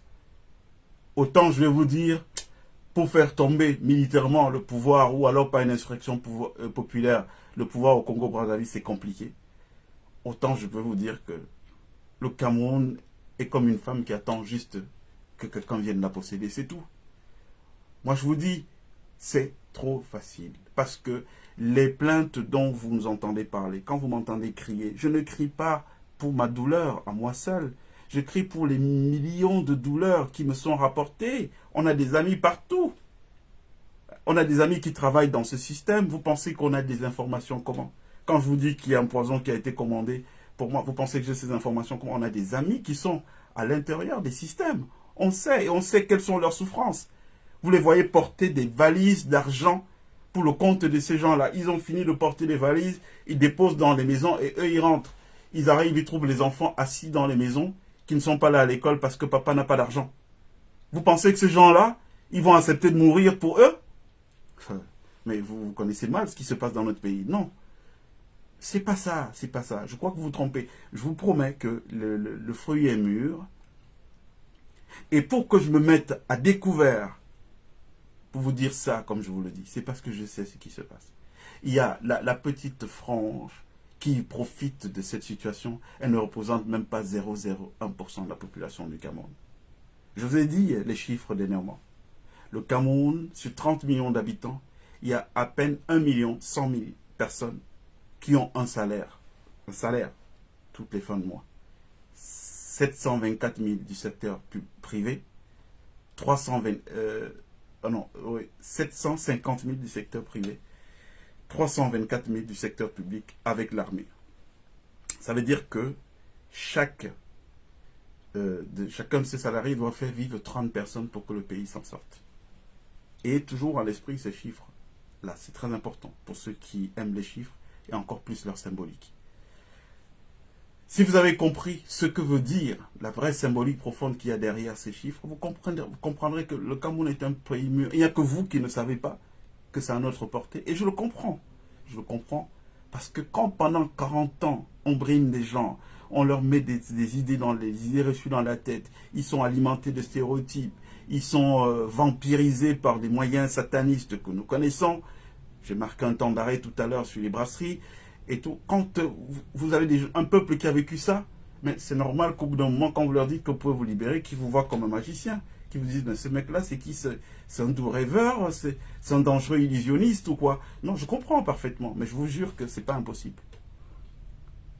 Alors, il y a quelqu'un qui dit, à défaut de tout ce que vous prenez, vous ne pensez pas que les inscriptions sur l'histoire soient à encourager? Bien sûr, je vous ai dit que dans l'absolu, voter, c'est le seul moyen démocratique qui permet d'avoir accès au pouvoir.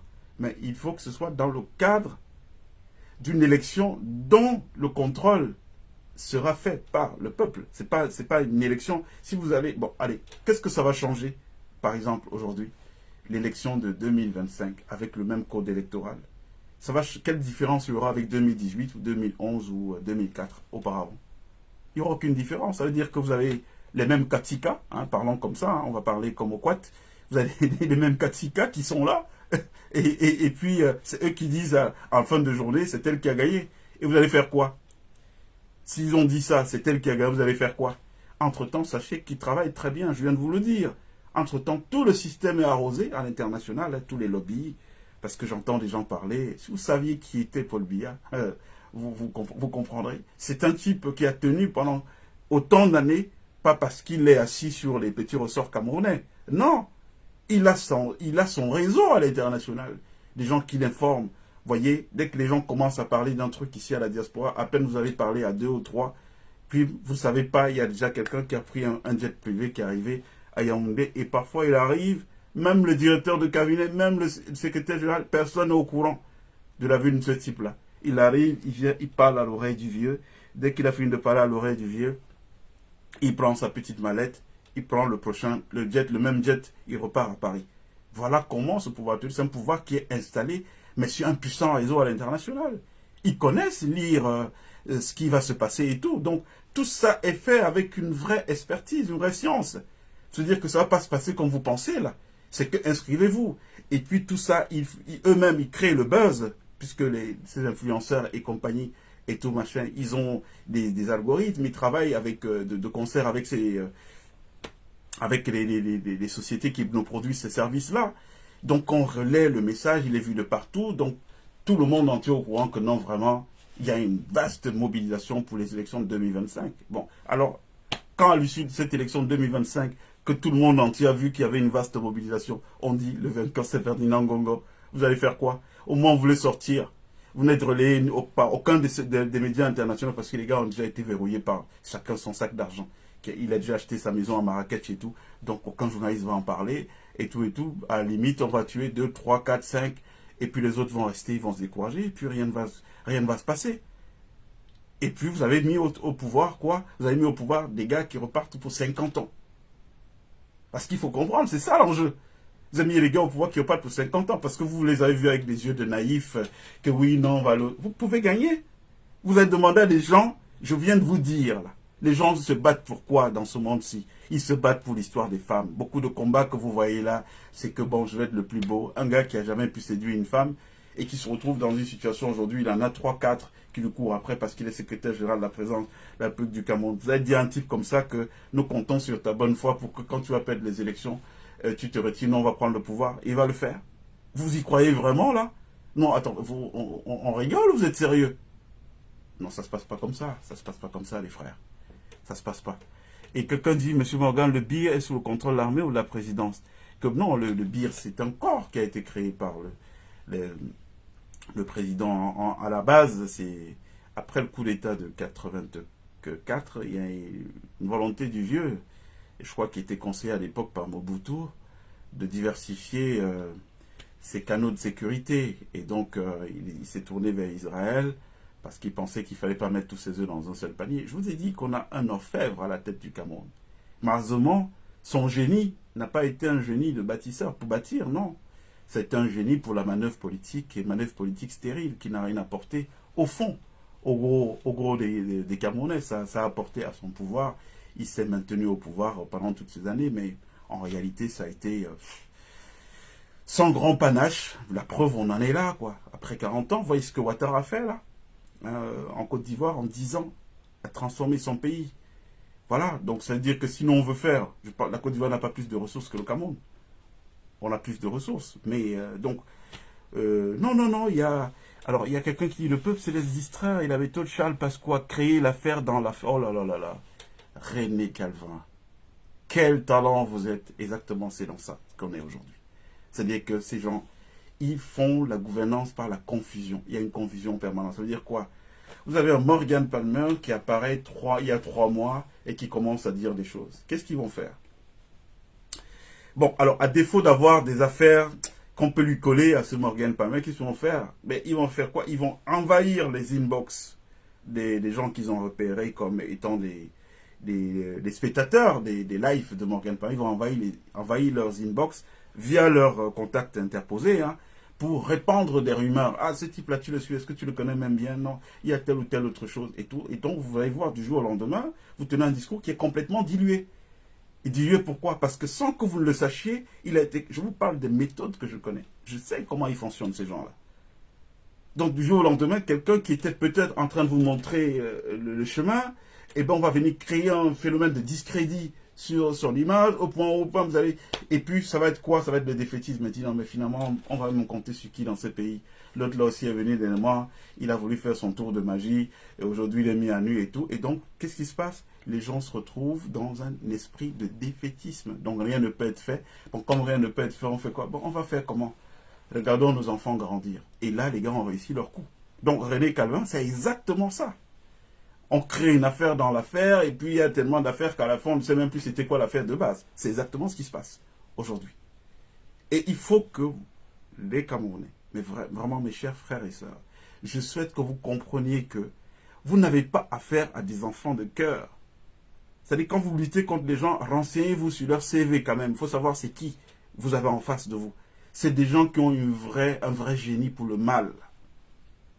Ces satanistes-là, ils ont un vrai génie pour le mal, ils y travaillent. Moi, j'ai peur d'eux. Quand je vous dis j'ai peur d'eux, ça veut dire que avant d'ouvrir ma bouche, avant de dire un mot, si vous savez combien, ça m'a pris au moins une semaine de réflexion. Parce que j'anticipe tous les scénarios possibles.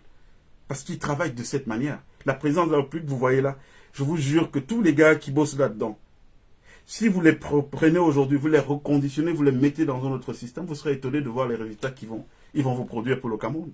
Il y a beaucoup de brillants cerveaux là-bas avec eux. C'est pour ça que je vous disais souvent que, attention, sachons faire la part des choses. C'est-à-dire que moi, je suis pour qu'on reconstruise avec des personnes nouvelles, mais sans exclure certaines personnes qui étaient là avant, qui sont des gens de talent. Quand je regarde le nombre de talents que nous avons aujourd'hui en prison, vous connaissez Iya Mohamed? Vous connaissez un manager d'entreprise qui a fait, en termes de résultats, mieux que lui avec la sauce de coton? Moi, je n'en connais pas. Alors, un bonhomme comme celui-là, il a vocation à aider le Cameroun. Il est peut-être en prison aujourd'hui, je ne sais quelle intrigue l'y a conduit, mais un type comme ça, il va falloir, toute humilité but, le moment venu, dire, bon voilà, vous avez payé votre dette à la société, maintenant on doit vous réhabiliter, vous pouvez être utile pour nous, qu'est-ce qu'on fait? Vous connaissez Forjidam, le patron des chantiers navals du Cameroun, qui n'existait pas. Il a créé de toutes pièces, là, une après l'autre, de ses mains. Forjidam, il est dans une prison au Cameroun. Aujourd'hui, je ne sais pas qu'est-ce qu'on lui reproche qu'il a fait, mais ce que je retiens, c'est que c'est grâce à lui qu'on parle de chantier naval au Cameroun. Avant, on importait les moindres techniciens, je ne sais pas moi, d'Indonésie, d'Asie, qui étaient payés 3 000 € la journée pour venir dépanner. Et lui, il est venu, il a créé un chantier naval, donc un pôle d'excellence au Cameroun. Ce type-là, il est en prison aujourd'hui. Qu'est-ce qu'il y fait? C'est un talent. Il a vocation, lui, à être dans le Cameroun de demain. Donc, il y a beaucoup de gens, il y a des génies, même dans ce palais. Moi, je vous dis, ce que vous voyez là, en réalité, ce n'est que la face visible de l'iceberg. C'est la face visible. Il y a beaucoup de gars brillants qui travaillent dans le système, mais qui ont été conditionnés. Certains, je vous ai dit, c'est très violent. C'est très violent pour être coopté. Il faut passer par certaines choses. Et ça finit par travestir parfois la nature profonde des gens. Ils se disent, bon, habités par le défaitisme, parce que René Calvin disait, c'est-à-dire, bon, à l'absence de projection heureuses sur l'avenir, donc ils renoncent. Ils se disent, bon, voilà, bon, allez, je vais faire mon petit beefsteak, ma famille et tout. Les enfants, je vais les envoyer à Harvard. Si je peux, bon, c'est eux qui sont là. En fait, comment on va rester? On va rester tranquille. Il y a quelqu'un qui vient de dire, avec 500 millions d'euros, on peut avoir des élections compétitives au Cameroun. Est-ce que les Camerounais sont prêts à contribuer? Non, la problématique, mon frère, la problématique n'est pas celle-là. C'est les élections avec qui? C'est les élections avec qui? Avec quel système? Avec le système actuel, là, vous ne pouvez pas gagner. Je vous le dis, je vous ai expliqué comment ça fonctionne. Ces gens-là, ils organisent souvent, ils ont toujours un coup d'avance. Là où vous allez aller pleurer, là, ils ont déjà payé les gens là-bas. Dès que vous arrivez là-bas pour pleurer, les gens ils font la sourde oreille. Déjà, oui, mais il n'y a jamais eu une participation comme celle-là. Regardez, on a les chiffres. Et tout. Alors qu'eux, ils savent la vérité. Mais ils ont été huilés. Donc, avec les 500 millions dont vous parlez, ben, amenez-les, moi je vais vous dire ce qu'il faut faire. Ce qu'il faut faire, c'est d'aller payer les mêmes réseaux où eux, ils payent là-bas pour leur dire, bon, écoutez, les mecs, restez juste neutres, ne vous mêlez pas de l'affaire, et puis nous, on va agir. Ça veut dire quoi? Vos journalistes seront libres, ils pourront relayer, dire ce qui se passe. Mais si vous pensez que c'est juste une histoire que vous avez venu... Non. Vous savez qu'il y a des gens dans le monde qui ont des intérêts au Cameroun. Et qui ont même plus d'intérêts au Cameroun que certains Camerounais. Donc ces gens-là, c'est eux que vous devez avoir qu'on doit avoir comme partenaire. C'est pas au niveau camerounais. Parce que déjà, les gens chez nous n'ont pas de conviction. C'est-à-dire qu'on va s'organiser là et tout. C'est les mêmes avec qui vous avez parlé à 10 heures pour dire qu'on va faire tel coup à 11 heures. C'est eux qui, pour un beignet qu'on leur donne, vont aller dire que oui, ce Morgan Palmer nous a dit tel ou tel. C'est pour ça que j'ai dit que moi, personnellement, j'ai une confiance très très modérée aux Camerounais. Je ne compte pas sur les Camerounais pour qu'on s'en sorte. Je me dis, bon, ils pourront intégrer une dynamique, mais c'est pas eux. Parce que c'est des gens qui sont fragilisés, il faut les comprendre. C'est pas une façon de faire insulte à mes frères. On est tous des frères, mais c'est qui sont fragilisés par le système. Alors, les Camerounais tremblent devant les 3 lettres dire, pourtant ce corps n'est pas plus puissant. Mais bien sûr qu'il n'est pas plus puissant que l'armée régulière, bien sûr. Ça mange de pain. Ça coule de source, là, c'est la palissade, mon cher Isola. Bien sûr qu'ils ne sont pas... C'est juste que, je vous ai dit, le phénomène d'émasculation de notre leadership au Cameroun qui fait que, bon, on a beaucoup d'hommes, apparemment, mais qui en réalité n'ont plus toute l'énergie, hein, parce que c'est important l'énergie. Ils n'ont plus toute l'énergie qu'il faut pour pouvoir porter certaines causes. Ils ont été dépossédés de leur substance, qui fait d'eux des gens qui peuvent réagir à un moment donné et qui peuvent porter. En ça, le système a été très très performant, hein, dans la castration des volontés. Alors, Cam Raymond me dit, que pensez-vous du politicien Maurice Kamto? Est-il l'homme de la situation en 2025 ou pas? Alors, Maurice Kamto, c'est un politicien, je parlais un tout petit peu de lui. Je retiens quoi? Le MRC. Moi, j'aime bien parler des partis. Je ne suis pas un type qui focalise sur les hommes. Moi, je crois plus à la puissance des systèmes qui sont mis en place. Parce que les hommes, ils peuvent être variables. Un homme peut être... comme on dit, l'homme est divers et ondoyant. Un homme peut être bon aujourd'hui et pas bon demain. Donc moi, j'aime bien ces systèmes. Le MRC, c'est un parti qui a été créé en 2013. 5 ans plus tard, il se présente à une élection présidentielle. Il devient deuxième. Il est deuxième de la présidentielle. Après 5 ans d'existence. C'est une prestation, mais c'est une performance, mais assez rare. Le seul problème du MRC, c'est pour ça que j'ai voulu parler tout à l'heure à mes frères. Faites très attention. On ne fait pas la politique avec les organes. Hein. La politique, il faut être froid. Il faut être froid. Vraiment, tous les organes que je vous vois avoir, allez me laisser ça dans les greniers à l'ouest et vous revenez. Comment des businessmen, est-ce qu'il y a des organes dans le business? Des businessmen, des gens qui ont créé des fortunes depuis X temps et tout, malgré un contexte d'adversité. Parce que je l'ai dit, l'entrée des Chinois au Cameroun, qu'est-ce qui a favorisé cela et tout? Mais malgré cela, quand même, les gars se battent toujours, ils sont là, ils assurent.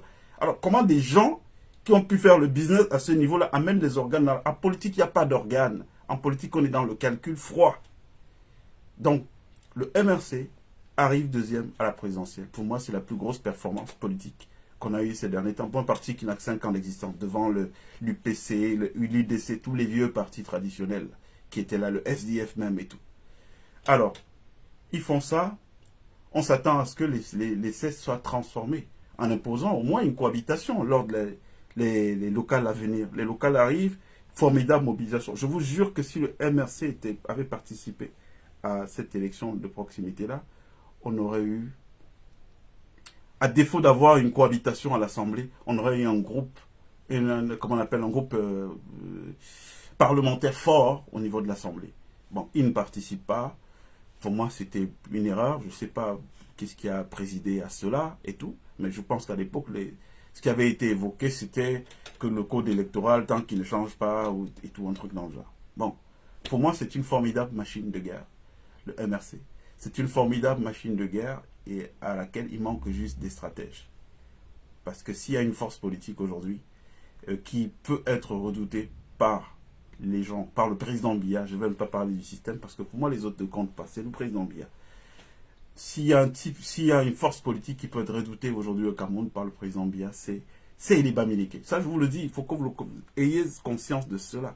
C'est pour ça que quand je vous vois gaspiller l'énergie, aller à gauche, à droite dans des trucs inutiles, alors que vous avez tout ce qu'il faut, et c'est parce que vous avez tout ce qu'il faut que vous faites peur, et tout, c'est les seuls aujourd'hui. Pourquoi? Parce que, le MRC, c'est un parti qui sait se mobiliser, qui sait se solidariser, qui a la capacité de décider des moyens et puis de mettre ces moyens sur la table pour agir. Maintenant, moi je pense que la faiblesse du MRC, c'est au niveau de la stratégie. Oui, parce que comment voulez-vous qu'une machine comme celle-là, aujourd'hui, repose sur un seul ressort? Ça veut dire quoi? Nous, on est le camp d'en face. Imaginez que moi, je travaille pour les gens d'en face et tout. Je sais que, d'accord, toute leur stratégie est construite sur un personnage, mais je lui crée des emmerdes au personnage pour le discréditer. Comme vous avez mis tout votre œuf sur un seul panier, mais ce panier s'écroule. Il n'y a pas d'autre profil. Qu'est-ce que vous voulez nous dire là, à l'Ouest? Que si aujourd'hui le professeur Maurice Kamto, qui est un homme brillant, ne peut plus, donc le parti disparaît? Non. Aujourd'hui, vous devez faire ce que moi je vois les Juifs faire. Les Juifs, ils sont partout. Vous devez de produire beaucoup de leaders en se disant, bon, lui, ça peut être le plan A, plan B, en cas de... Vous avez vu ce qui s'est passé au Sénégal, mais inspirez-vous de ce qui se passe des autres. Sonko, on l'a bridé, ils ont vu venir le coup avant. Il a dit, bon, allez, si je suis bridé, qui est-ce que je peux mettre? Je vais mettre quelqu'un d'autre en avant et tout. Ils sont au pouvoir aujourd'hui. Vous n'êtes pas un syndicat. Un parti politique n'est pas un syndicat. La vocation d'un parti politique, c'est de conquérir le pouvoir. Et conquérir le pouvoir en utilisant tous les moyens fins qui peuvent être à leur disposition. Et donc, ça déjà, il faut vous débarrasser de l'histoire des organes, parce que vous devez convaincre. Et si chaque personne qui va venir émettre un avis sur votre parti, donner un conseil et tout, est tout de suite agressée, mais la politique, c'est l'addition. La politique, c'est pas la soustraction. Il faut que chaque personne que vous rencontrez tous les jours soit quelqu'un, un électeur potentiel pour vous.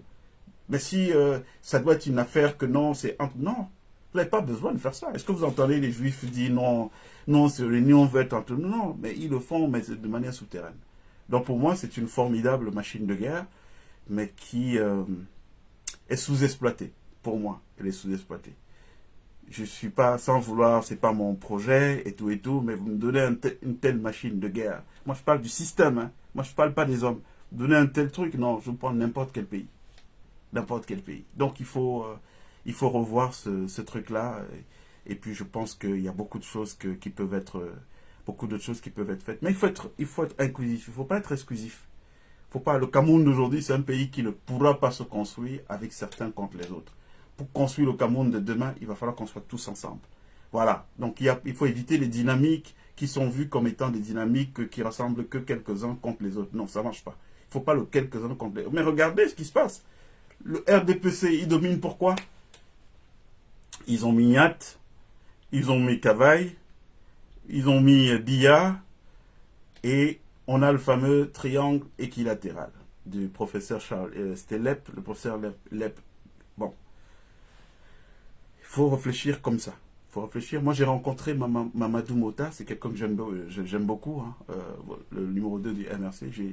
J'ai eu des échanges réguliers avec lui en prison quand il y séjournait en 2019. Et j'ai vu en lui quelqu'un qui portait quelque chose, quoi. Mettez d'autres profils en avant. La preuve, la plus grosse réussite du MRC a été de faire émerger ce qu'on ne voyait pas forcément dans les autres partis. Et toute une série de talents. On a vu les jeunes venir apparaître sur la scène médiatiques qui sont venus, qui ont commencé à porter le discours, et ça a créé de l'adhésion, une adhésion massive. Il faut poursuivre dans ce chemin et éviter d'être vu comme des gens qui, en réalité, portent un projet communautaire, mais qui veulent imposer à l'ensemble d'une nation. Non, vous n'avez pas besoin de faire ça. La politique, c'est pas, on n'est pas, non, tout le monde, vous agrégez, inclusif.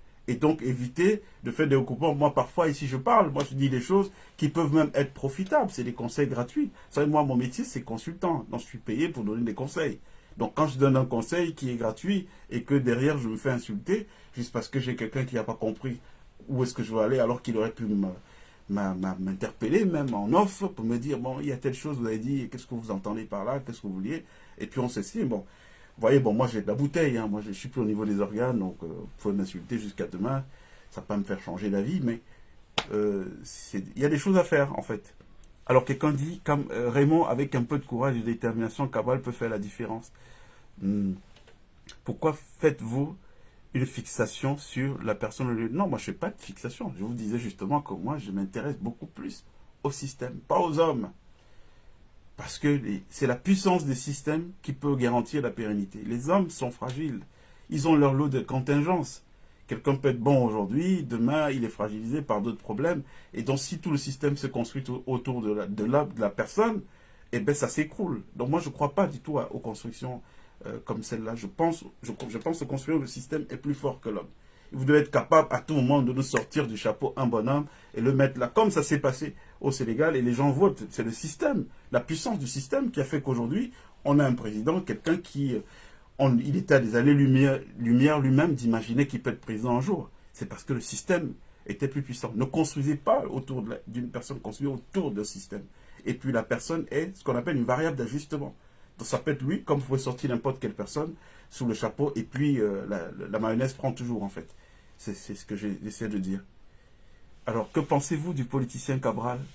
C'est un formidable tribun, hein, il porte bien le verbe. En tout cas, alors Cabral Libye, c'est un politicien qui a été... C'est quelqu'un de... Comment dire? Il n'y a pas un autre profil comme ça dans l'histoire de la politique du Cameroun. Je m'explique. C'est pas un bonhomme qui est arrivé un jour et qui a dit « je veux devenir politicien ». C'est un bonhomme qui participait à des émissions à la télévision, il portait bien le verbe et tout. Et les gens, il a été l'objet d'un plébiscite. C'est-à-dire que c'est un plébiscite populaire qui a fait de lui un homme politique. Je ne sais pas si vous comprenez. Et c'est pour ça que quand j'entends dire, oui, les Bami, ils n'aiment pas d'autres gens. Moi, je me rappelle qu'à l'époque, ceux qui ont porté Cabral pour transformer l'homme médiatique en homme politique, ce sont des Bamileke. Moi, je me rappelle comme si c'était hier. Et tout. Donc, pour revenir sur la personne de Cabral Libye, c'est quelqu'un qui porte bien le verbe, hein, bonne énergie, hein, en tout cas au début, et je pense qu'il aurait quand même gagné à consolider les structures avec lesquelles il s'est construit au départ. Parce que vous voyez, un grand homme politique, on l'évalue aussi à sa capacité aux loyautés, aux fidélités. J'observe qu'il y a beaucoup de gens qui étaient avec lui au début, quand il commençait, et qui sont plus là. Or, je l'ai dit, c'est quoi le but de la politique? La politique, c'est les additions, c'est pas les soustractions. C'est-à-dire que tu as déjà une famille, un socle, celui qui te porte. Si ce socle qui te porte, au socle qui te porte, tu dois additionner de nouvelles personnes qui viennent. Mais c'est pas des nouvelles personnes qui viennent, d'autres s'en vont, c'est pas bon. Donc, il faut qu'il travaille déjà à créer de la constance. Je vois que c'est quelqu'un qui a bénéficié de beaucoup de grâce dans un pays comme le Cameroun. C'est-à-dire que c'est les Camerounais qui sont levés, qui ont dit, bon, ce gars-là, il va être notre Macron. Hein, bon, c'est peut-être un peu abusé. J'aime pas trop ça, ces comparaisons, mais il va être un homme politique sur lequel on va... Donc, il a été fabriqué de toutes pièces par les Camerounais. Bon, est-ce qu'avec du recul aujourd'hui, on est sur les mêmes taux d'engouement? Pourquoi cet engouement a été perdu? Il va falloir reprendre à ça. Mais à la base, je pense qu'il a un très très grand potentiel. Il avait un grand potentiel hein, d'être quelqu'un qui a pu mettre tous les Camerounais d'accord comme ça. Il n'y avait pas de problème de tribalisme là, vous voyez? C'est des gens d'ailleurs qui sont venus, qui l'ont plébiscité, et puis il a intéressé tous les Camerounais. Il a agrégé, et puis voilà. Mais voilà, c'est bon profil politique, je pense. Hein. Alors voilà, il y a Solange Guénin qui dit voilà, j'avais cotisé pour 110 millions de machins là. Non, Solange, ne soyez pas dur. Vous savez, Le pays qui s'appelle Cameroun, c'est un pays très compliqué. Il y a trop de pression en interne. Trop, trop, trop de pression. Parce que, et vous savez, on n'est pas propre. Hein. Chaque être humain a sa part de cadavres dans les placards. Donc parfois, vous êtes rattrapé par des cadavres que vous-même vous avez oubliés et vous pouvez vous retrouver l'objet de chantage qui vous font virer votre cutie. C'est des choses qui arrivent. Soyez pas durs. Dites-vous qu'on est dans un phénomène, dans un mouvement d'apprentissage politique. Alors, qui me dit là? C'est vous, le Kamto ne sera jamais. Pourquoi il serait jamais président? Tous les Camerounais ont le droit d'aspirer à la présidence et de le devenir si l'ensemble de leurs concitoyens estiment que ils ont le talent et ils peuvent porter des aspirations collectives. Non, moi je suis pas pour le tel ne peut pas être président. Pourquoi il va pas être président? Non, Kamto, comme un autre, a le droit d'être président du Cameroun. Et dans son cas, on a vu qu'il a déjà fait un essai, et l'essai n'était pas mal. Arrivé deuxième, après 5 ans d'existence seulement comme parti politique, même si je considère quand même, pour être tout à fait honnête, qu'on est dans un pays aujourd'hui où tout est un peu sous contrôle. Quoi. Vous voyez un peu, le pouvoir décide de qui doit être là, qui ne doit pas être là. Bon. Alors, il y a quelqu'un qui dit, j'ai contribué aussi à vous porter en son temps lorsque vous avez votre émission Magic FM. J'attends toujours mon café. Ah oui, ben Raymond, je sais que c'est une boutade, Raymond. Raymond, je le connais depuis quoi, 25 ans. Aujourd'hui, un peu plus ou un peu moins. Raymond, c'était un de mes auditeurs à l'époque qui était très très fidèle. Raymond Kamga, c'est son vrai nom, et justement, je garde un très très bon souvenir. C'est pour ça que je ne crois pas à l'histoire de tribalisme dont les gens parlent. C'est ceux qui ne connaissent pas. Vous savez, ils ne savent pas quels sont les liens que les uns ont avec les autres. Ah d'accord, la réponse ne m'était pas adressée à Issatou. D'accord, j'ai bien compris. Bon, comme toi arrivé deuxième où il a gagné, bon, c'est ce que les résultats officiels ont dit. Donc, on revient à ce que je disais tout à l'heure, c'est-à-dire que il faut contrôler la machine qui décide, qui donne les résultats. Si vous ne contrôlez pas cette machine qui donne les résultats, faites tout ce que vous voulez. Soyez 500 000 nouveaux électeurs dans les listes. Bon, si en fin de journée, la machine qui dit qui a gagné est une machine contrôlée par le camp adverse, mais ça ne sert à rien. Donc, si vous devrez aller sur les rues, donc insurrection populaire pour défendre ce vote, peut-être le faire par anticipation pour que la machine à trancher soit déjà une machine sincère. Alors, quelqu'un dit, si le MRC avait participé aux élections, je vous jure que ce parti n'existerait pas aujourd'hui. Comment expliquez-vous cette décision? Elle fait si mal au régime en place. Non, c'est pas sûr, c'est pas sûr. Moi, je pense que aujourd'hui, il n'y a pas d'opposition au Cameroun, dans le sens que, vous voyez, il y a une absence de débat démocratique à l'Assemblée nationale. Parce que, dès que vous sortez de M. Liby, qui de temps en temps essaye quelques saillies, il y a qui? Et je pense que d'ailleurs, en termes de compagnons de lutte à l'Assemblée, j'ai vu, il y a une jeune dame dans son parti, je crois que c'est sa porte-parole.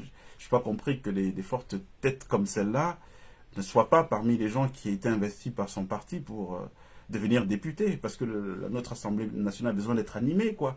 On a plein de pépés qui boivent du bilibili avant de venir aux sessions à l'Assemblée. Du coup, le débat est endormi, quoi. On dirait quand même besoin d'avoir des gens qui ont un certain panache pour pouvoir animer le débat. Une fois de plus, je vous dis, moi, je ne crois pas du tout aux organisations qui reposent sur les hommes. Je crois sur un homme. Je crois aux organisations qui reposent sur un système. Regardez quand Sarkozy était président en France. Vous aviez Rachida Dati, Ramayad, Jean-François Copé, Xavier Bertrand. Ces gars pouvaient vous tenir en haleine des plateaux de télé, de radio sur une journée. Et c'était des talents à tout bout de champ. Ça sortait comme ça du chapeau et c'est beau de cette manière. Il ne faut pas vouloir être seul à exister alors qu'il y a d'autres talents. Non, il ne faut pas exister beaucoup de talents. Il faut avoir un problème, même un problème de santé. Et alors, est-ce que parce que vous avez un problème de santé, toute la machine doit s'arrêter? Donc il faut fabriquer des talents, quoi. Il faut mettre des gens en avant en fonction des capacités qu'ils ont. Et puis ça va permettre que tout le monde... Oui, ben voilà, monsieur Ebongué, Biya ne perdra jamais le pouvoir par les... Mais c'est clair qu'il ne perdra pas le pouvoir par les urnes.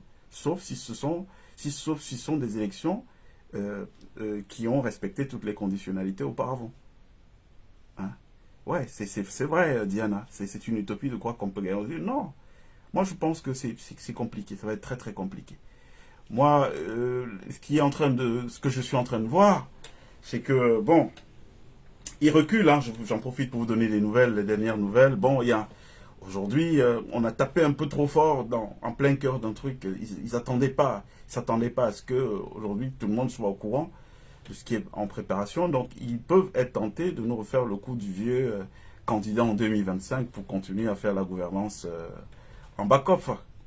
Ça, c'est ce qui se prépare, mais ça aussi, il va falloir qu'on puisse le dire.